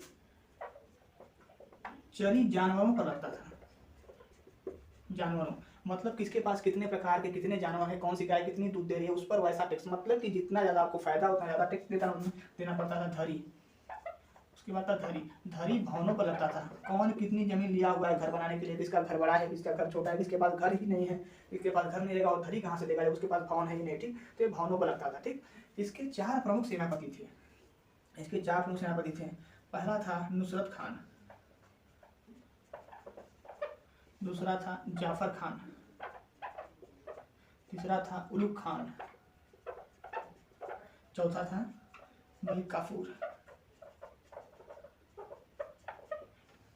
जाफर खान। ठीक, ये जो हमारा था इसके ऊपर लगातार मंगोलों का आक्रमण होता रहता था, इसीलिए मंगोलों का आक्रमण रोकने के दौरान जो इसका सेनापति था जाफर खान की मृत्यु हो गई थी मंगोलों का आक्रमण रोकने के दौरान, और जाफर खान की मृत्यु के साथ ही मंगोलों का आक्रमण भी समाप्त हो गया। ठीक, और इसने पूरा भारतवर्ष जीतने के लिए इसने दो अभियान की रचना की, उत्तर भारत और दक्षिण भारत। ठीक, पहला जो हमारा था उत्तर भारत अभियान, उसमें इसने नुसरत खान और उलुग खान दोनों को उसकी अनुमति प्रदान की कि तुम जाकर उत्तर भारत को जीत लो। और मलिक काफूर एक हिजड़ा था, मलिक काफूर एक हिजड़ा था, इसको इसने 1000 रुपया देकर गुजरात से खरीदा था मलिक काफूर। और इन चारों में सबसे प्रतापी निकला मलिक काफूर को पूरे दक्षिण भारत की जिम्मेदारी दी गई थी कि पूरा दक्षिण भारत मलिक काफूर को जीत कर लेकर आना है, और नुसरत खान उलुग खान को मिलकर कि केवल उत्तर भारत जीतना है। ठीक, बाकी उत्तर भारत में तो बहुत सारे क्षेत्र पर अलाउद्दीन खिलजी का ही कब्जा था, केवल इसको गुजरात जीतना था और उधर बिहार बंगाल जीतना था। लेकिन मलिक काफूर को दक्षिण का पूरा क्षेत्र जीतना था, नीचे का जो था हमारा तेलंगाना, आंध्र प्रदेश, कर्नाटक, तमिलनाडु, ये सब, और टोटल महाराष्ट्र को लेकर मध्य प्रदेश, ये सब जीतना था इसको मलिक काफूर को। ठीक, तो चलिए देखते हैं आगे इसके सैन्य अभियान देखते हैं इसके।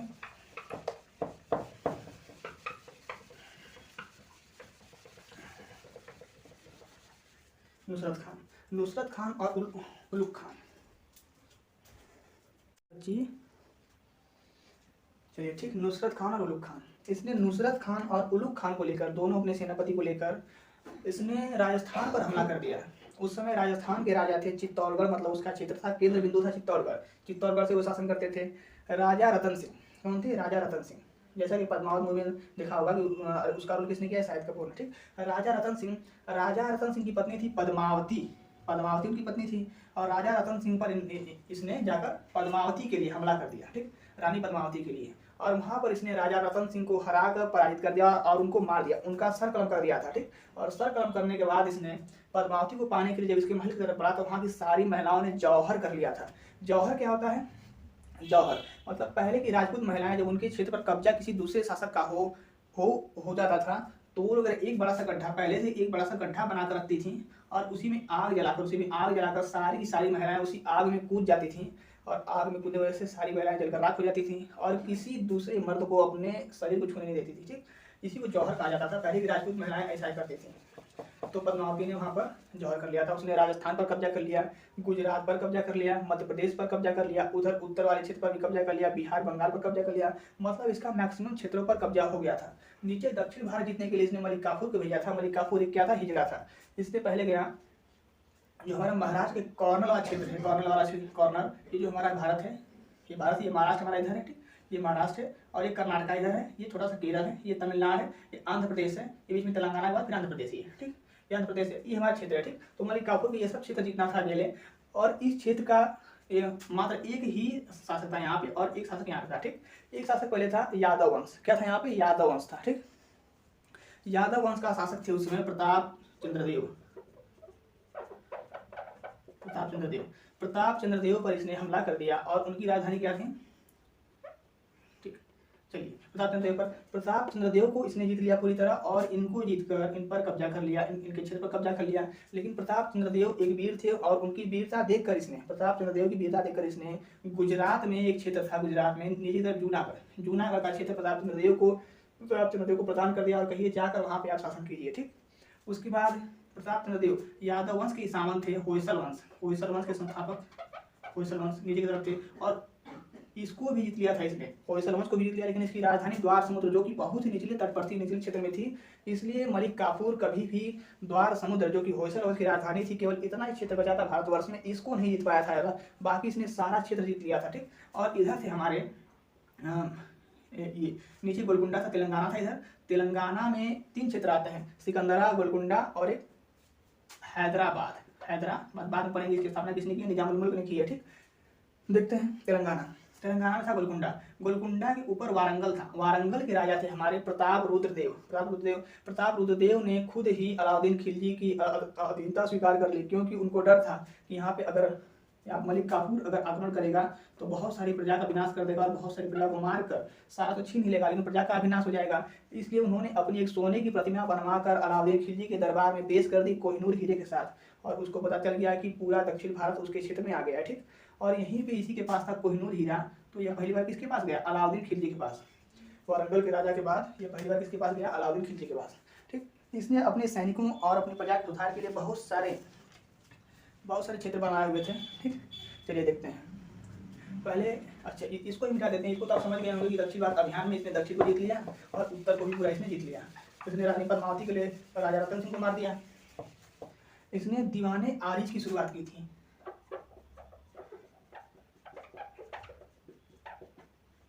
दीवाने आरिज क्या था इसका? दीवाने आरिज इसका रक्षा मंत्रालय, जैसे आज हमारा होता है ना रक्षा मंत्रालय, ये रक्षा मंत्रालय की भांति था दीवाने आरिज। उसके बाद था दीवाने ईसा, ये डाक विभाग था। डाक विभाग मतलब किसी के पत्र को एक जगह से दूसरे जगह, और फिर तो किसी के पत्र को किसी एक राजा से दूसरे क्षेत्र के राजा तक पहुंचाना है, तो इसका काम यह था। ठीक, उसके बाद था दीवाने वाजारत। दीवाने वाजारत वजीरों के विकास के लिए बनाया गया था। वजीर मतलब जिसके सेनापति से उनको वजीर कहा जाता था। वजीरों के विकास के लिए इसने दीवाने वाजारत की शुरुआत की थी। अगला था दीवाने रियासत। यह किसी भी मतलब कि क्षेत्र में महंगाई को कम करने के लिए मूल्य रोक बाजार बनाया गया था। क्या था? मूल्य रोक बाजार। ठीक, इसने दीवाने रियासत की शुरुआत की थी, जो कि महंगाई को कम करने के लिए मूल्य रोक बाजार बनाया गया था। और यहीं भी इसका शासनकाल खत्म हो जाता है। 1316 तक इसने शासन किया था। सबसे प्रतापी दिल्ली शासन का शासक यही हुआ था। ठीक, उसके बाद 1316 के बाद हमारा शासक आया 1316 से 1320 तक कुतुबुद्दीन मुबारक खिलजी। कुतुबुद्दीन मुबारक खिलजी इस वंश का सबसे बकलोल शासक हुआ। यह कभी कभी दरबार में महिलाओं के कपड़े पहनकर भी आ जाता था। महिलाओं के कपड़े पहनकर आ जाता था। उसके बाद यह कभी कभी दरबार में नंगा भी आ जाता था, केवल चड्ढी पर, या चड्ढी पर नंगा आ जाता था। इसने हर जगह टैक्स को बढ़ा दिया और अय्याश था। इसको प्रजा का जरा भी ध्यान नहीं था। ठीक, इसको प्रजा का जरा भी ध्यान नहीं था, इसलिए इसकी कुतुबुद्दीन मुबारक खिलजी की बकचोदी को देखकर इसको मार दिया। इसका ही सेनापति था खुसरो खान। इसको मार दिया खुसरो खान। खुसरो खान ने कुतुबुद्दीन मुबारक खिलजी को मार दिया। और खुसरो खान जब तक अपने वंश की स्थापना करता तब तक खुसरो खान को मार दिया गाजी मलिक। खुसरो खान को भी मार दिया गाजी मलिक। पहले के राजा महाराजा में मार काट ही होती थी। कोई मारकर किसी को अपनी सल्तनत का स्थापना कर रहा है, कोई किसी को मारकर सल्तनत का स्थापना कर रहा है, ऐसे। तो खुसरो खान को मार दिया गाजी मलिक। और गाजी मलिक ने तुगलक वंश की स्थापना की। गाजी मलिक ने तुगलक वंश की स्थापना की।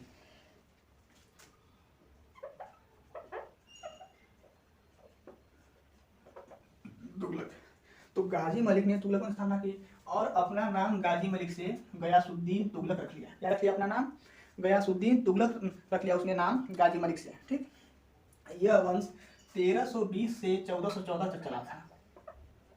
1414 तक। ठीक, तो उसने तुगलक वंश की स्थापना की और अपना नाम रख लिया गयासुद्दीन तुगलक।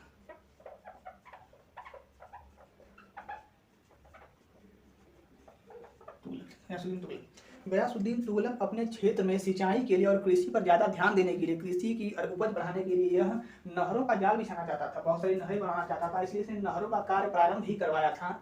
कि इसने तेलंगाना जो कि भारतवर्ष का क्षेत्र था, तो नया जब क्षेत्र बनता था तो तेलंगाना पे किसी दूसरे राजा का कब्जा होता था, तो दूसरे राजा का कब्जा होने से इसने फिर से तेलंगाना को जीतने के लिए एक शासक को भेजा, उसका नाम था जौना खान। जौना खान के नाम पर ही जौनपुर शहर की स्थापना की गई थी। जौनपुर शहर की स्थापना इसी के नाम पर की गई थी, जौना खान के। ठीक, जौना खान को भेजा। जौना खान ने जाकर वहां पे तेलंगाना को पूरी तरह जीत लिया और अत्यधिक खजाना लूट कर लेकर आया। जौना खान जब खजाना लूट कर आया तो इसी को उपाधि दी गई मोहम्मद बिन तुगलक की। तुगलक, ये क्या किया था इसने? इसी को गयासुद्दीन तुगलक ने तेलंगाना जीतने को भेजा था, या तेलंगाना जीत कर आया और इसी को दी गई नाम पर इसी का मोहम्मद बिन तुगलक। और इसी के जौना, बचपन का नाम जौना था, इसलिए इसी के नाम पर जौनपुर शहर की स्थापना की गई। ठीक, यह 26 भाषाओं का ज्ञान था, अत्यधिक ज्ञानी था। 26 भाषाओं का ज्ञानी, अत्यधिक। ठीक, इसके बारे में हम जानेंगे आगे। पहले गयासुद्दीन तुगलक के बारे में जान लेते हैं। ठीक, गयासुद्दीन तुगलक ये 26 भाषाओं का ज्ञान था। इसके बाद इसने तेलंगाना को जीत लिया और खजाना भी लूट लिया। अब दोनों को, मतलब गयासुद्दीन तुगलक को फिर से खबर मिली कि जो बंगाल वाला क्षेत्र है हमारे देश में, भारतवर्ष में बंगाल वाला क्षेत्र, वहाँ पे उस समय बताया गया था कि बहुत सारा खजाना रखा हुआ है और वहाँ के राजा के पास अत्यधिक अपार धन है। ठीक, इसीलिए गयासुद्दीन तुगलक ने बंगाल की तरफ कूच कर दिए, और बंगाल की तरफ कूच करने के दौरान जब वो बंगाल पहुंचा तो वहाँ के शासक को परास्त करके जब वहाँ खोजा छाना पता करा तो वहाँ पे इसको जरा भी खजाना, कुछ भी धन प्राप्त नहीं हुआ। इसलिए इसको पता चला कि जब मेरा गुलाम जौना खान जब इतना खजाना ला सकता है तो मैं खाली हाथ लौटूंगा तो मुझे कितना बुरा लगेगा। इसलिए इसने वहीं से बंगाल से ही निजामुद्दीन औलिया, जो कि ख्वाजा मोइनुद्दीन चिश्ती के शिष्य थे, उनको संदेशा भिजवाया। निजामुद्दीन औलिया को इसने संदेशा भिजवाया कि आपके पास जितनी जमीन है, निजामुद्दीन औलिया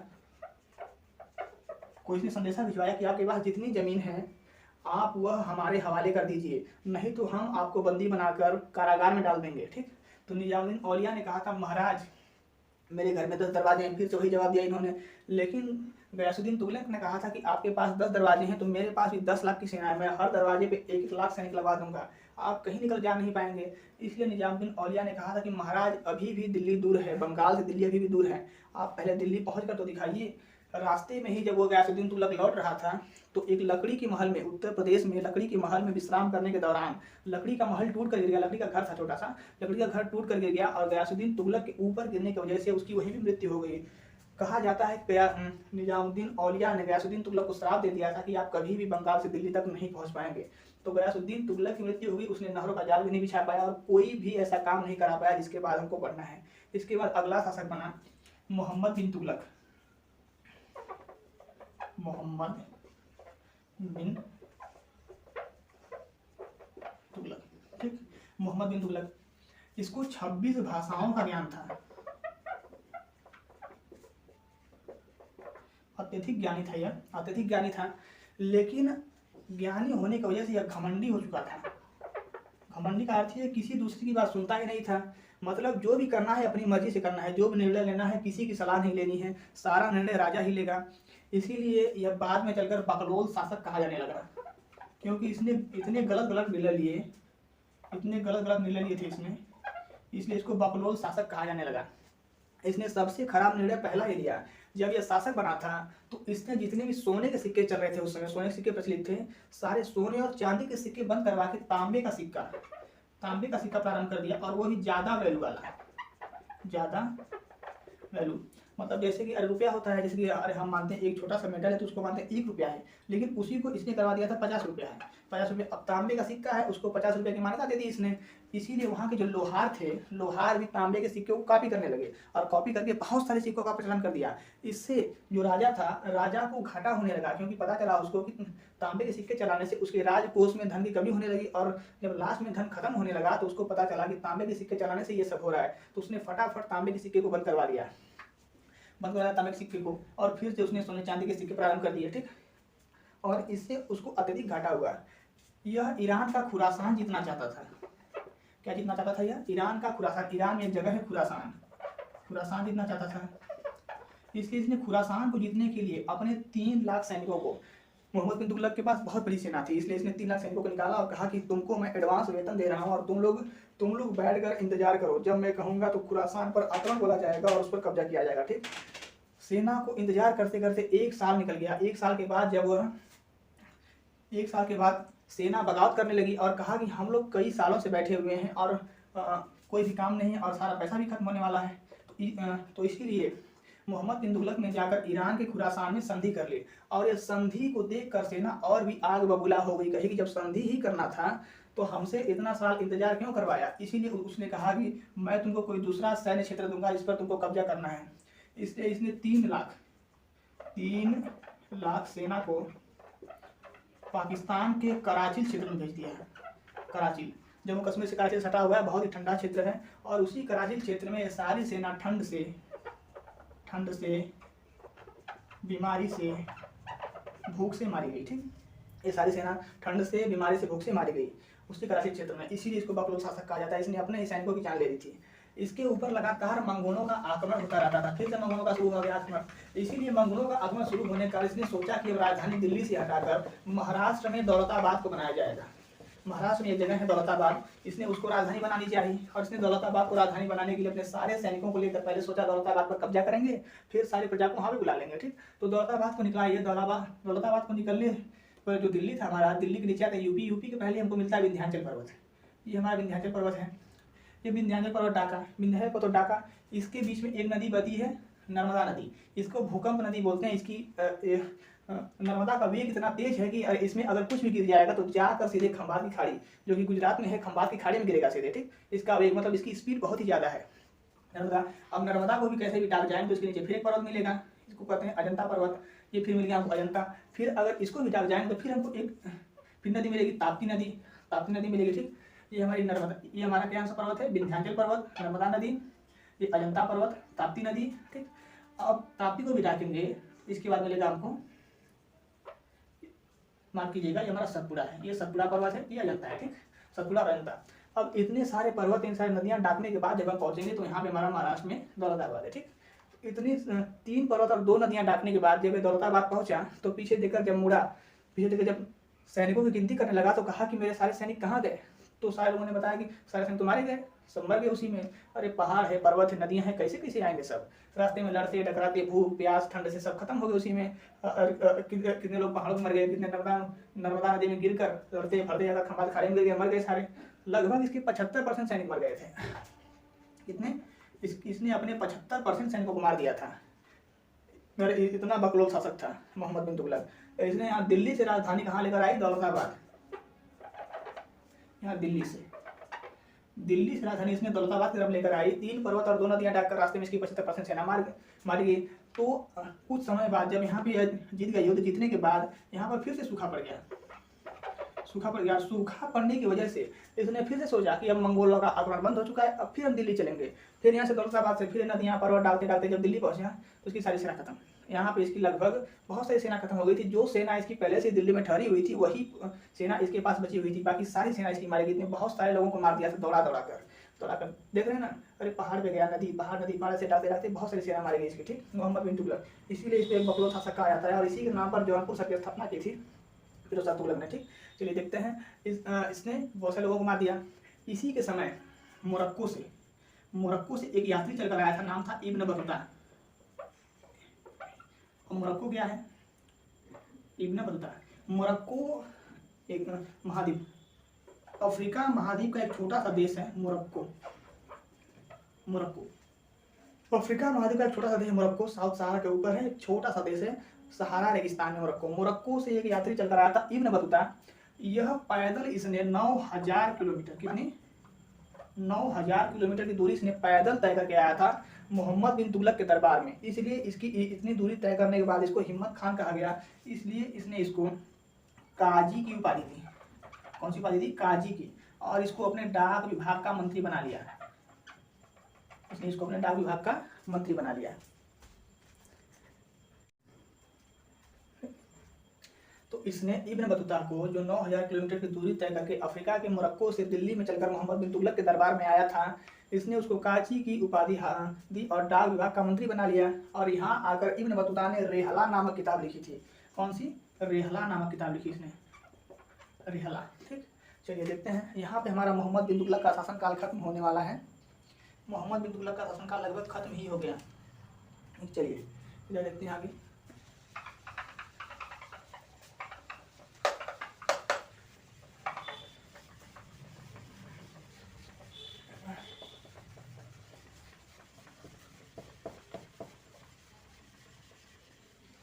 इसने मोहम्मद बिन तुगलक ने बिहार और बंगाल के क्षेत्र में जो दोआब हमारा बना हुआ है, गंगा यमुना का जो दोआब है, दोआब किसे बोलते हैं, दो नदियों के बीच का उपजाऊ क्षेत्र, उस दोआब में सूखा पड़ गया। सूखा मतलब कि अगर वो दोआब बहुत बड़ा है तो नदियों का पानी वहां तक पहुंच नहीं पा रहा है। पहले तो पंप से, ट्यूबवेल, ये सब से था नहीं, तो पानी पहुंचाने के लिए पहले सब नालियों से ही पानी लेके जाते थे, तो वहाँ पे सूखा पड़ गया। और सूखा पड़ने की वजह से भी इसने वहाँ टैक्स को दुगना कर दिया। दुगना मतलब समझ रहे हैं ना, पहले टैक्स था कितना, पहले टैक्स था 20%। मतलब कि आपकी फसल जो भी होगी, मान लीजिए आपकी फसल से 5 किलो निकला अनाज, कितना, 5 किलो अनाज निकला, मान लीजिए 50 किलो, मान लीजिए 50 किलो निकला, ठीक। 50 किलो का जब 20% निकालेंगे, 50 किलो का 20% कितना हो जाएगा, 10 किलो। मतलब कि 50 किलो का आपको 10 किलो राजा को दे देना है, इसने इसको 40% कर दिया, 50 किलो का 40% कर दिया। मतलब अब 50 किलो में से आपको 20 किलो राजा को देना है। अब 50 किलो तो निकलता था उस उपजाऊ जमीन पर, लेकिन अगर वहाँ सूखा पड़ गया तो वहाँ पे मात्र मान लीजिए 23 किलो ही अनाज हुआ। 23 किलो में 20 किलो राजा को दे देंगे, बचेगा क्या, 3 किलो। इसीलिए इसको और बकलोल कहा गया, इसलिए और बकलोल शासक होगा, क्योंकि इसने सूखा पड़ जाने के बाद भी उसमें दोआब में, बंगाल और बिहार के दोआब में क्या बढ़ा दिया, टैक्स बढ़ा दिया, दुगना कर दिया इसने टैक्स को, 20 से 40% कर दिया था, इसीलिए। चलिए अब अगला देखते हैं। इससे टैक्स को दुगना करने के लिए जो किसान थे, किसानों ने विद्रोह कर दिया और कहा कि टैक्स को दुगना करके हमको मार डालेंगे क्या। इसीलिए इसने किसानों की देखभाल के लिए किसाने को ही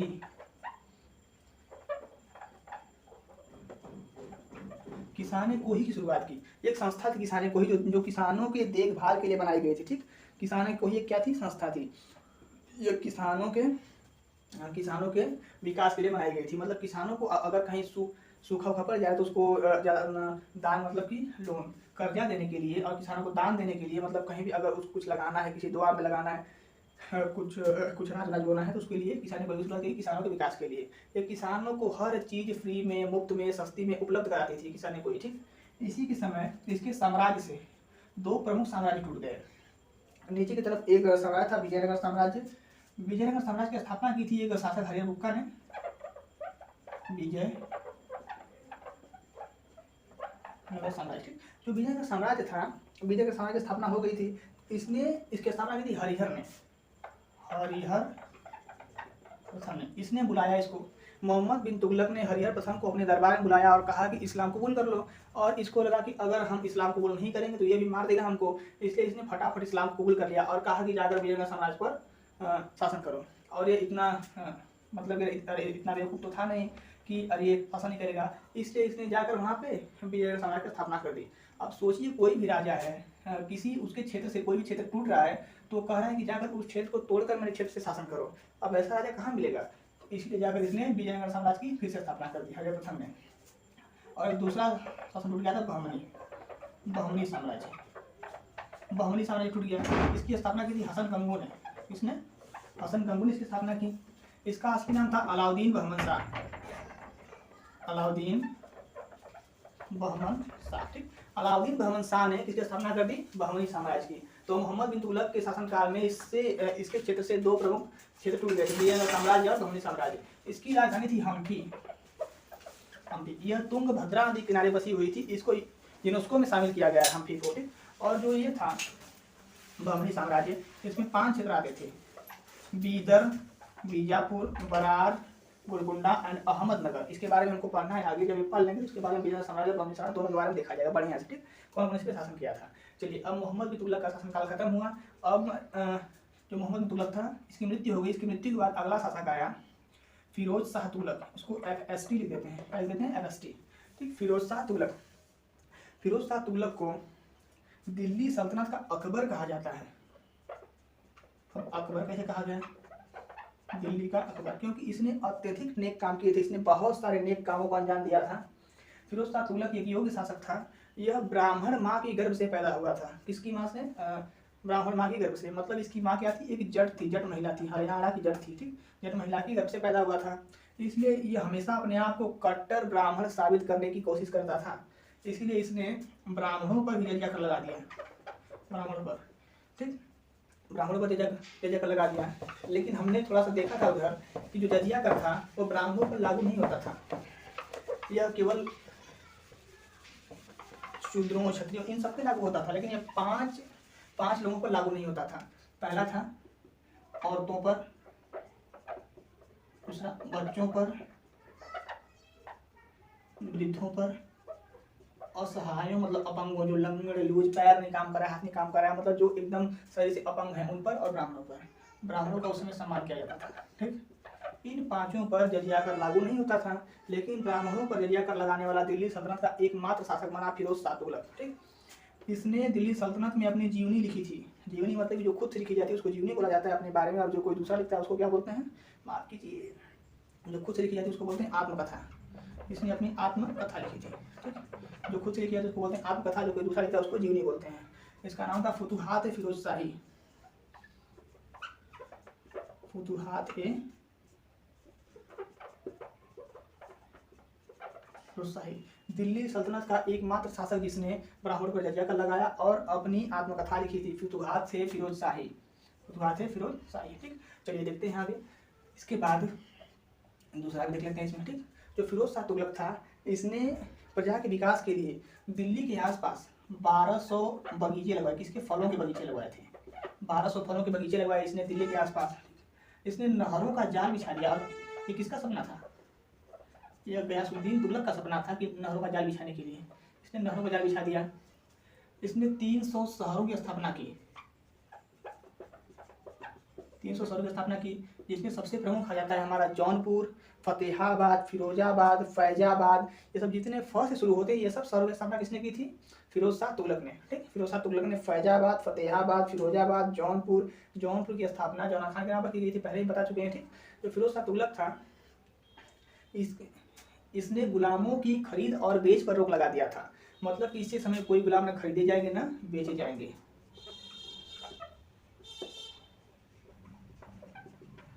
गुलामों की खरीद पर रोक।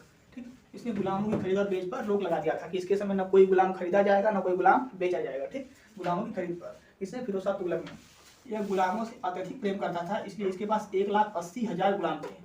कितने थे गुलाम इसके पास? 1,80,000 गुलाम। और इनकी देख रेख के लिए इसने एक संस्था भी बनवाई थी, नाम रखा था दीवाने बंदगान। दीवाने बंदगान, इसने इनकी देख रेख के लिए एक संस्था भी बनवाई थी, नाम रखा था दीवाने बंदगान। इसने मरीजों के इलाज के लिए, मतलब जो गरीब थे, गरीबों के इलाज के लिए इसने एक अस्पताल भी बनवाया, दार उल सफा। यह दांत का अस्पताल था। ठीक, केवल दांत का इलाज होता था इसमें, दांत का अस्पताल था। इसने दार उल सफा की शुरुआत की। इसने सरकारी खर्चे पर हज यात्रा की शुरुआत की।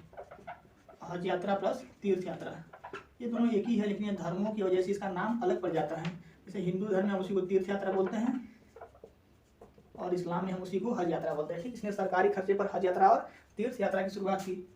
इसने दीवाने खैरात की शुरुआत की। दीवाने खैरात गरीबों को दान देने के लिए था। किसी की बहन बेटी, मतलब किसी की शादी हो रही है तो किसी की शादी में दान देने के लिए, किसी लड़की की, और किसी किसान के पास पैसे की कमी है, अगर वो अपना अनाज नहीं बो पा रहा है तो उसको अनाज खरीदने के लिए पैसा दिया जाता था। और किसी किसान के घर में सूखा पड़ गया है, गरीबी आ गई है, खाने के लिए नहीं हट रहा है, तो ये बहुत दान देता था।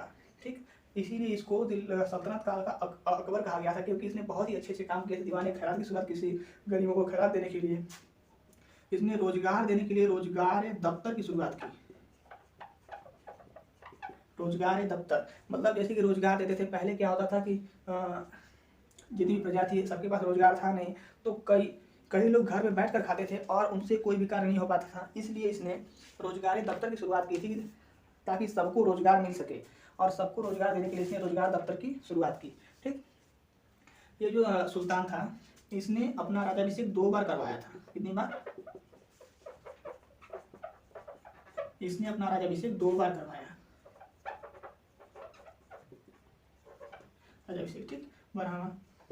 इसने सम्राट अशोक, महान प्रतापी सम्राट अशोक द्वारा लिखवाए गए 2 अभिलेख, जो हमारा कौन सा था? टोपरा और मेरठ। टोपरा क्षेत्र हरियाणा में है और मेरठ हमारा यूपी में है। टोपरा मेरठ अभिलेख को दिल्ली में लगवा दिया। हाँ, लगवा दिया, दिल्ली में लाया, लिख सकते हैं। ठीक, इसने महान सम्राट अशोक द्वारा लिखवाए गए टोपरा और मेरठ अभिलेख को दिल्ली में लाया, दिल्ली में लगवा दिया लाकर। ठीक, और दिल्ली में लगवाने के बाद उस पर संदेशा भी लिखवाया था कि इस अभिलेख के अनुसार ही आपको सभी धर्मों का पालन करना है, आपको भी सहिष्णु बनना है। यह भी सहिष्णु था, सभी धर्मों का सम्मान करता था, लेकिन इसने जजिया कर इसलिए लगाया था क्योंकि यह जजिया कर किसे लगाया था? क्योंकि यह खुद को कट्टर ब्राह्मण साबित करना चाहता था ताकि इसकी सल्तनत न गिरे, क्योंकि यार इसके जो लोग थे, प्रजा थी और इसकी सेना थी, सारी मुस्लिम थी और यही केवल केवल यही था जो किसी हिंदू माँ के गर्भ से पैदा हुआ था। इसलिए इसने अपने आप को कट्टर ब्राह्मण साबित करने के लिए क्या किया, इसने खुद को ब्राह्मण पर जजिया कर लगा दिया और बहुत सारे सुधार किए इसने। और यह सब सुधार इसने 13वां, इसने नहरों का जाल बिछाया था। तो नहरों पर कर लेने वाला यह एकमात्र शासक था। उस कर को क्या बोला जाता था? चलिए इधर मिला देते हैं। उस कर को बोलते थे हम, जैसे कि हमने बताया था, गयासुद्दीन तुगलक चाहता था नहरों का जाल बिछाने के लिए, ठीक। तो नहरों का जाल इसने बिछाया था, तो नहरों पर जाल बिछाया तो नहरों के बनवाने में खर्चा भी आएगा। तो उस खर्चे को निकालने के लिए इसने एक कर की शुरुआत की थी, हक ए अर्श।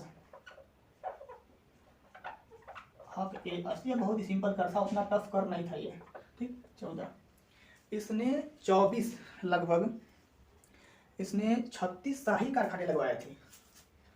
इसने 36 शाही कारखाने लगवाए। इसने सारे करों को बंद कर दिया, जितने भी कर थे उन सभी करों को बंद करके केवल 4 करों को इसने जारी रखा। केवल 4 करों को इसने जारी रखा, जिसकी अनुमति इस्लाम भी देता है। पहला था जजिया, दूसरा था जकात, उसके बाद था खुम्स, राज। इसने चरी और धरी और ऐसे बहुत सारे कष्टकारी करों को बंद करवा दिया था इसने लगभग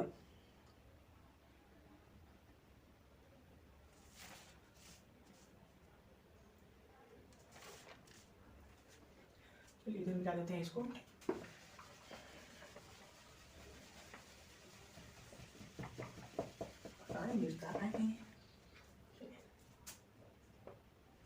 इसने 34 कष्टकारी करों को बंद करवा दिया। इसने 34 कष्टकारी करों को बंद करवा दिया था, ठीक। क्या किया इसने 34 कष्टकारी करों को बंद करवा दिया था। 17वां, जो कुतुब मीनार बनवाया गया था वो बख्तियार काकी की याद में कुतुबुद्दीन ऐबक ने बनवाया था, लेकिन उसने केवल 2 तल्ला ही बनवाया था, 2 फ्लोर बनवाया था। उसके 3 फ्लोर बनवाए थे इल्तुतमिश ने, उसके गुलाम ने 3 फ्लोर बनवाए। लेकिन इसके समय उसकी कुतुब मीनार पर बिजली गिर गई थी और बिजली गिरने की वजह से उसने उसकी मरम्मत भी करवाई और उस पर 1 फ्लोर बढ़वा भी दिया था। मतलब 2 फ्लोर बनवाए थे किसने? 2 फ्लोर लेंगे तो कुतुबुद्दीन ऐबक। अगर इसमें 5 फ्लोर, मतलब कि उसमें 3 फ्लोर और जोड़ने वाला, 3 फ्लोर जोड़ने वाला कौन था? इल्तुतमिश। उसके बाद उस पर 1 फ्लोर प्लस मरम्मत किसने करवाई थी? फिरोज शाह तुगलक ने, ठीक। उस पर 1 फ्लोर और जोड़ दिया था इसने और उसने एक फ्लोर और जोड़ दिया था और उसकी मरम्मत भी करवाई थी। इसने इसमें 2 प्रकार के सिक्के चलाए थे, अथ तथा विस। इसने 2 प्रकार के सिक्के की शुरुआत की, अथ और विस नामक सिक्के की शुरुआत की थी फिरोज शाह तुगलक ने। 2 प्रकार के सिक्के थे, अथ और विस, ठीक। चलिए अगला देखते हैं। 19वां, इसने कोई भी युद्ध नहीं लड़ा। इसने अपना क्षेत्र विस्तार नहीं किया।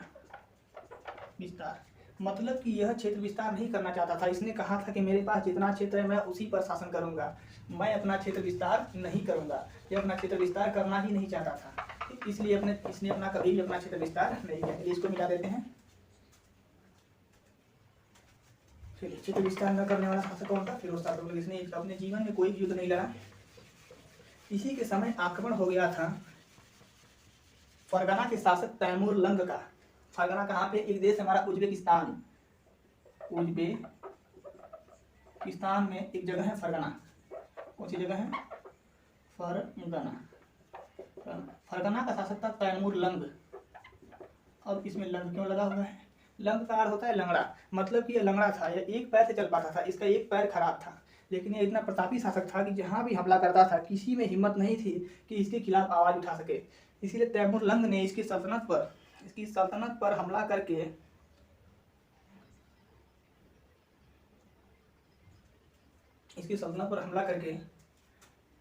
इसे परास्त कर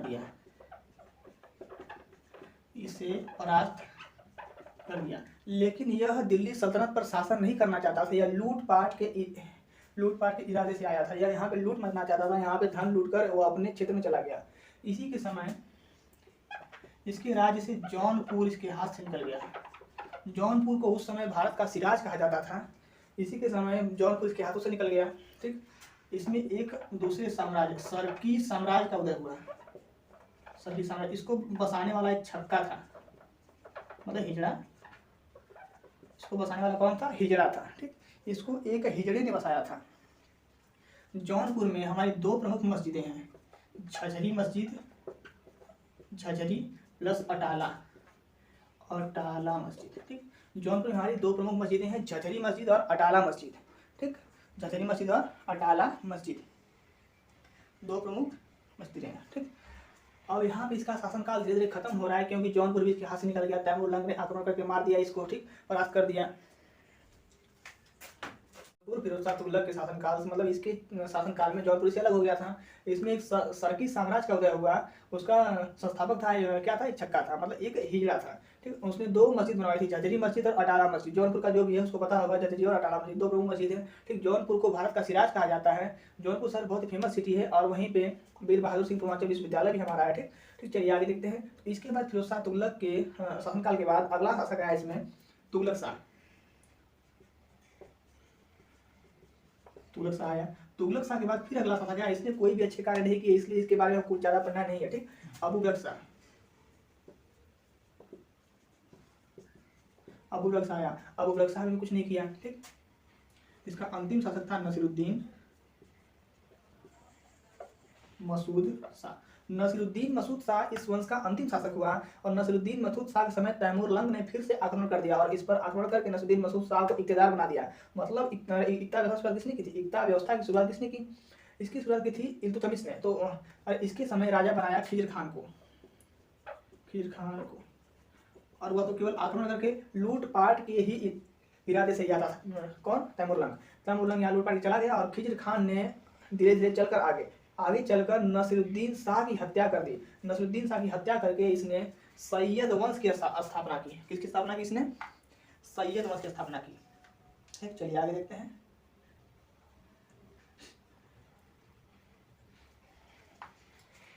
इधर मिटा देते हैं हम। सैयद वंश की स्थापना हुई।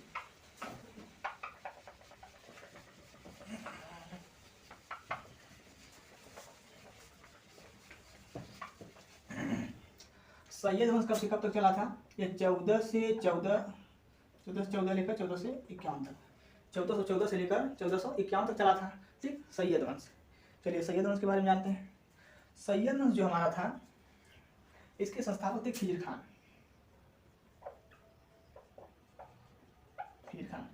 खिजर खान जो था, इसने नसीरुद्दीन मसूद शाह को तो मार दिया था, लेकिन इसने कभी भी अपने आप को सुल्तान घोषित नहीं किया, क्योंकि इसके ऊपर तैमूर लंग का आक्रमण, तैमूर लंग का डर था। क्योंकि अगर यह सुल्तान घोषित करता खुद को, तो तैमूर लंग इसको मारकर खुद वहाँ पे कब्जा कर लेता। इसने इसको वहाँ का सूबेदार बनाया हुआ था, और कहा था यहाँ पे शासन करो। इसने वहाँ पे सूबेदार बनकर ही शासन किया। उसने कभी भी, खिजर खान ने कभी भी अपने आप को दिल्ली सल्तनत का शासक नहीं घोषित किया, सुल्तान घोषित नहीं किया। ठीक, इसके बाद इसका पुत्र आया मुबारक शाह। इसकी मृत्यु हो गई, तो अगला इसका शासक आया मुबारक शाह। तैमूर लंग के नेतृत्व में अपने आप को सुल्तान घोषित करने वाला शासक था मुबारक शाह। यह दिल्ली सल्तनत का एकमात्र शासक हुआ जिसने खुद को सुल्तान कहा। इसलिए दिल्ली के सभी जितने भी शासक हुए उन सबको सुल्तान कहा गया। ठीक, यह अपने आप को सुल्तान घोषित करने वाला एकमात्र शासक था मुबारक शाह। मुबारक शाह के बाद इस वंश का अंतिम शासक आया। इसमें केवल 3 ही शासक हुए। इसके बारे में कुछ ज्यादा हमको पढ़ना नहीं है। ठीक, ये सब बहुत छोटे छोटे वंश थे। अलाउद्दीन आलम। अलाउद्दीन आलम। अलाउद्दीन आलम को बहलोल लोदी ने मार दिया। ठीक, इसने अपना सेनापति बनाया बहलोल लोदी को। बहलोल लोदी को इसने मारकर लोदी वंश की स्थापना कर दी। इसकी लोदी वंश की। लोदी वंश हमारा 1451 से लेकर 1526 तक चला था। ठीक, लोदी वंश 1451 से लेकर 1526 तक चला था। चलिए आगे देखते हैं। लोदी वंश की स्थापना की थी बहलोल लोदी ने। बहलोल लोदी, इसने भी अपने आप को शासक घोषित, मतलब सुल्तान घोषित नहीं किया। इसने अपने आप को राजा घोषित नहीं किया। यह भी सूबेदार की तरह ही हमेशा शासन करता रहा। ठीक, इसने बहलोली सिक्का चलाया था, और इसने जौनपुर पर आक्रमण कर दिया। जौनपुर पर आक्रमण कर दिया बहलोल लोदी ने। ठीक, जौनपुर पर आक्रमण किसने किया था? बहलोल लोदी ने। यह अपने दरबारियों का सम्मान करता था, मतलब सबको सम्मान की नजर से देखता था बहलोल लोदी। इसका शासनकाल कुछ ज्यादा लंबा रहा नहीं। इसके बाद इसका पुत्र आया सिकंदर लोदी।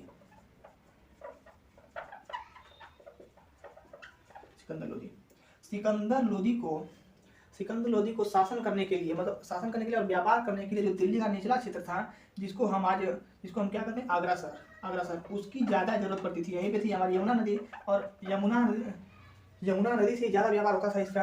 और क्योंकि दिल्ली से फिर आगरा जाना था, और फिर जाके फिर आगरा, फिर गंगा मिल जाना था, तो यमुना नदी से ज़्यादातर व्यापार करने के लिए इसने 1504 में आगरा शहर की स्थापना की। किसने की? सिकंदर लोदी ने यमुना नदी से व्यापार करने के लिए, लोदी वंश का बहलोल लोदी का पुत्र था सिकंदर लोदी, इसने 1504 में यमुना नदी से व्यापार करने के लिए आगरा शहर की स्थापना कर दी 1504 में, और उसी को मुगलों ने राजधानी बनाई हुई थी, आगरा शहर को। ठीक, जैसा कि हम देखेंगे आगे। चलिए आगे देखते हैं। इसने सिकंदर लोदी ने महिलाओं को मजार पे जाने से रोक लगा दी।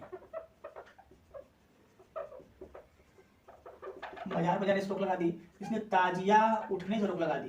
ताजिया मतलब समझ रहे हैं, ताजिया नहीं उठती, मुहर्रम के दिन ताजिया लेकर जाते हैं। ठीक, ताजिया उठा के ले जाते हैं, वो एक शोक का त्यौहार होता है। मुहर्रम का त्यौहार एक शोक का त्यौहार होता है। ठीक, उसको लोग शोक के रूप में मनाते हैं। ताजिया उठते।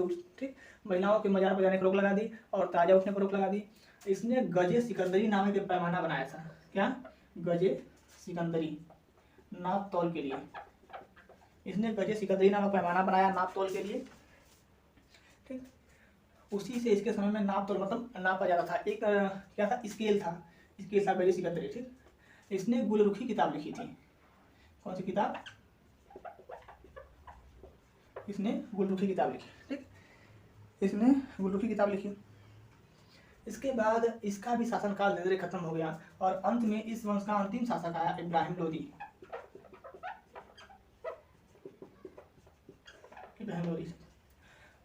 तो इसका जो भाई था, मतलब इसका चचेरा भाई, इसके चचा थे दौलत खान लोदी। इसका भाई था आलम खान लोदी, और इसका दुश्मन था राणा सांगा। ठीक, तो जो राणा सांगा था, इब्राहिम लोदी राणा सांगा से एक बार हार चुका था, लेकिन दौलत खान लोदी आलम खान लोदी के सहयोग से इसने फिर से अपना साम्राज्य गेन कर लिया। इसने फिर से दिल्ली पर शासन करने लगा। लेकिन दौलत खान लोदी और आलम खान लोदी और असरगा, ये तीनों मिलकर इसको मारना चाहते थे, इब्राहिम लोदी को। इसलिए इन्होंने सोचा कि मैं चचा होकर कैसे मार सकता हूँ, मैं भाई होकर कैसे मार सकता हूँ। इसलिए इन्होंने इसको मारने के लिए 1526 में फरगना से बाबर को संदेशा भिजवाया। यहाँ से फरगना तक संदेशा भिजवाया। इन्होंने बाबर को बुलाया, और बाबर ने यहाँ पर आकर 1526 के पानीपत के प्रथम युद्ध में, कौन सा युद्ध हुआ था इस समय? पानीपत कहाँ है? हरियाणा को भारत का अखाड़ा कहा जाता है, जैसा कि मैंने पहले भी देखा था। पानीपत के प्रथम युद्ध में इसकी हत्या कर दी। इससे लोदियों का तो अंत हो गया था। ठीक, लेकिन बाबर के हाथ से भी इसका जितना क्षेत्र था, या फरगना का शासक था, हम देखेंगे मुगलिया सल्तनत में, इसके हाथ से काबुल, कंधार, मकरान, हेरात, फरगना ये सब निकल चुका था। ठीक, इसलिए इसने 4 युद्ध लड़ने के बाद यह पानीपत का युद्ध करने आया था। इसने बाजौर के किले को भी तोप से उड़ाकर जीत लिया था। इसका पहला अभियान था तोप वाला बाजौर का किला। इसने पहली बार तोपों का प्रयोग बाजौर के किले में किया था। ठीक, उसके बाद पानीपत के युद्ध में इसने इब्राहिम लोदी की हत्या कर दी। इब्राहिम लोदी दिल्ली सल्तनत का एकमात्र शासक रहा जिसकी युद्ध के मैदान में हत्या की गई थी, युद्ध के मैदान में मारा गया। इसके साथ यह दिल्ली सल्तनत का भी अंत हो गया। अब यहाँ हम देख सकते हैं कि अगर बाबर यहाँ पे आ गया है, तो बाबर के बाद मुगलिया सल्तनत की स्थापना हो जाएगी। मुगलिया अब सल्तनत। चलिए, मुगलिया सल्तनत के बारे में हम नेक्स्ट वीडियो में शुरू करेंगे स्टार्टिंग से।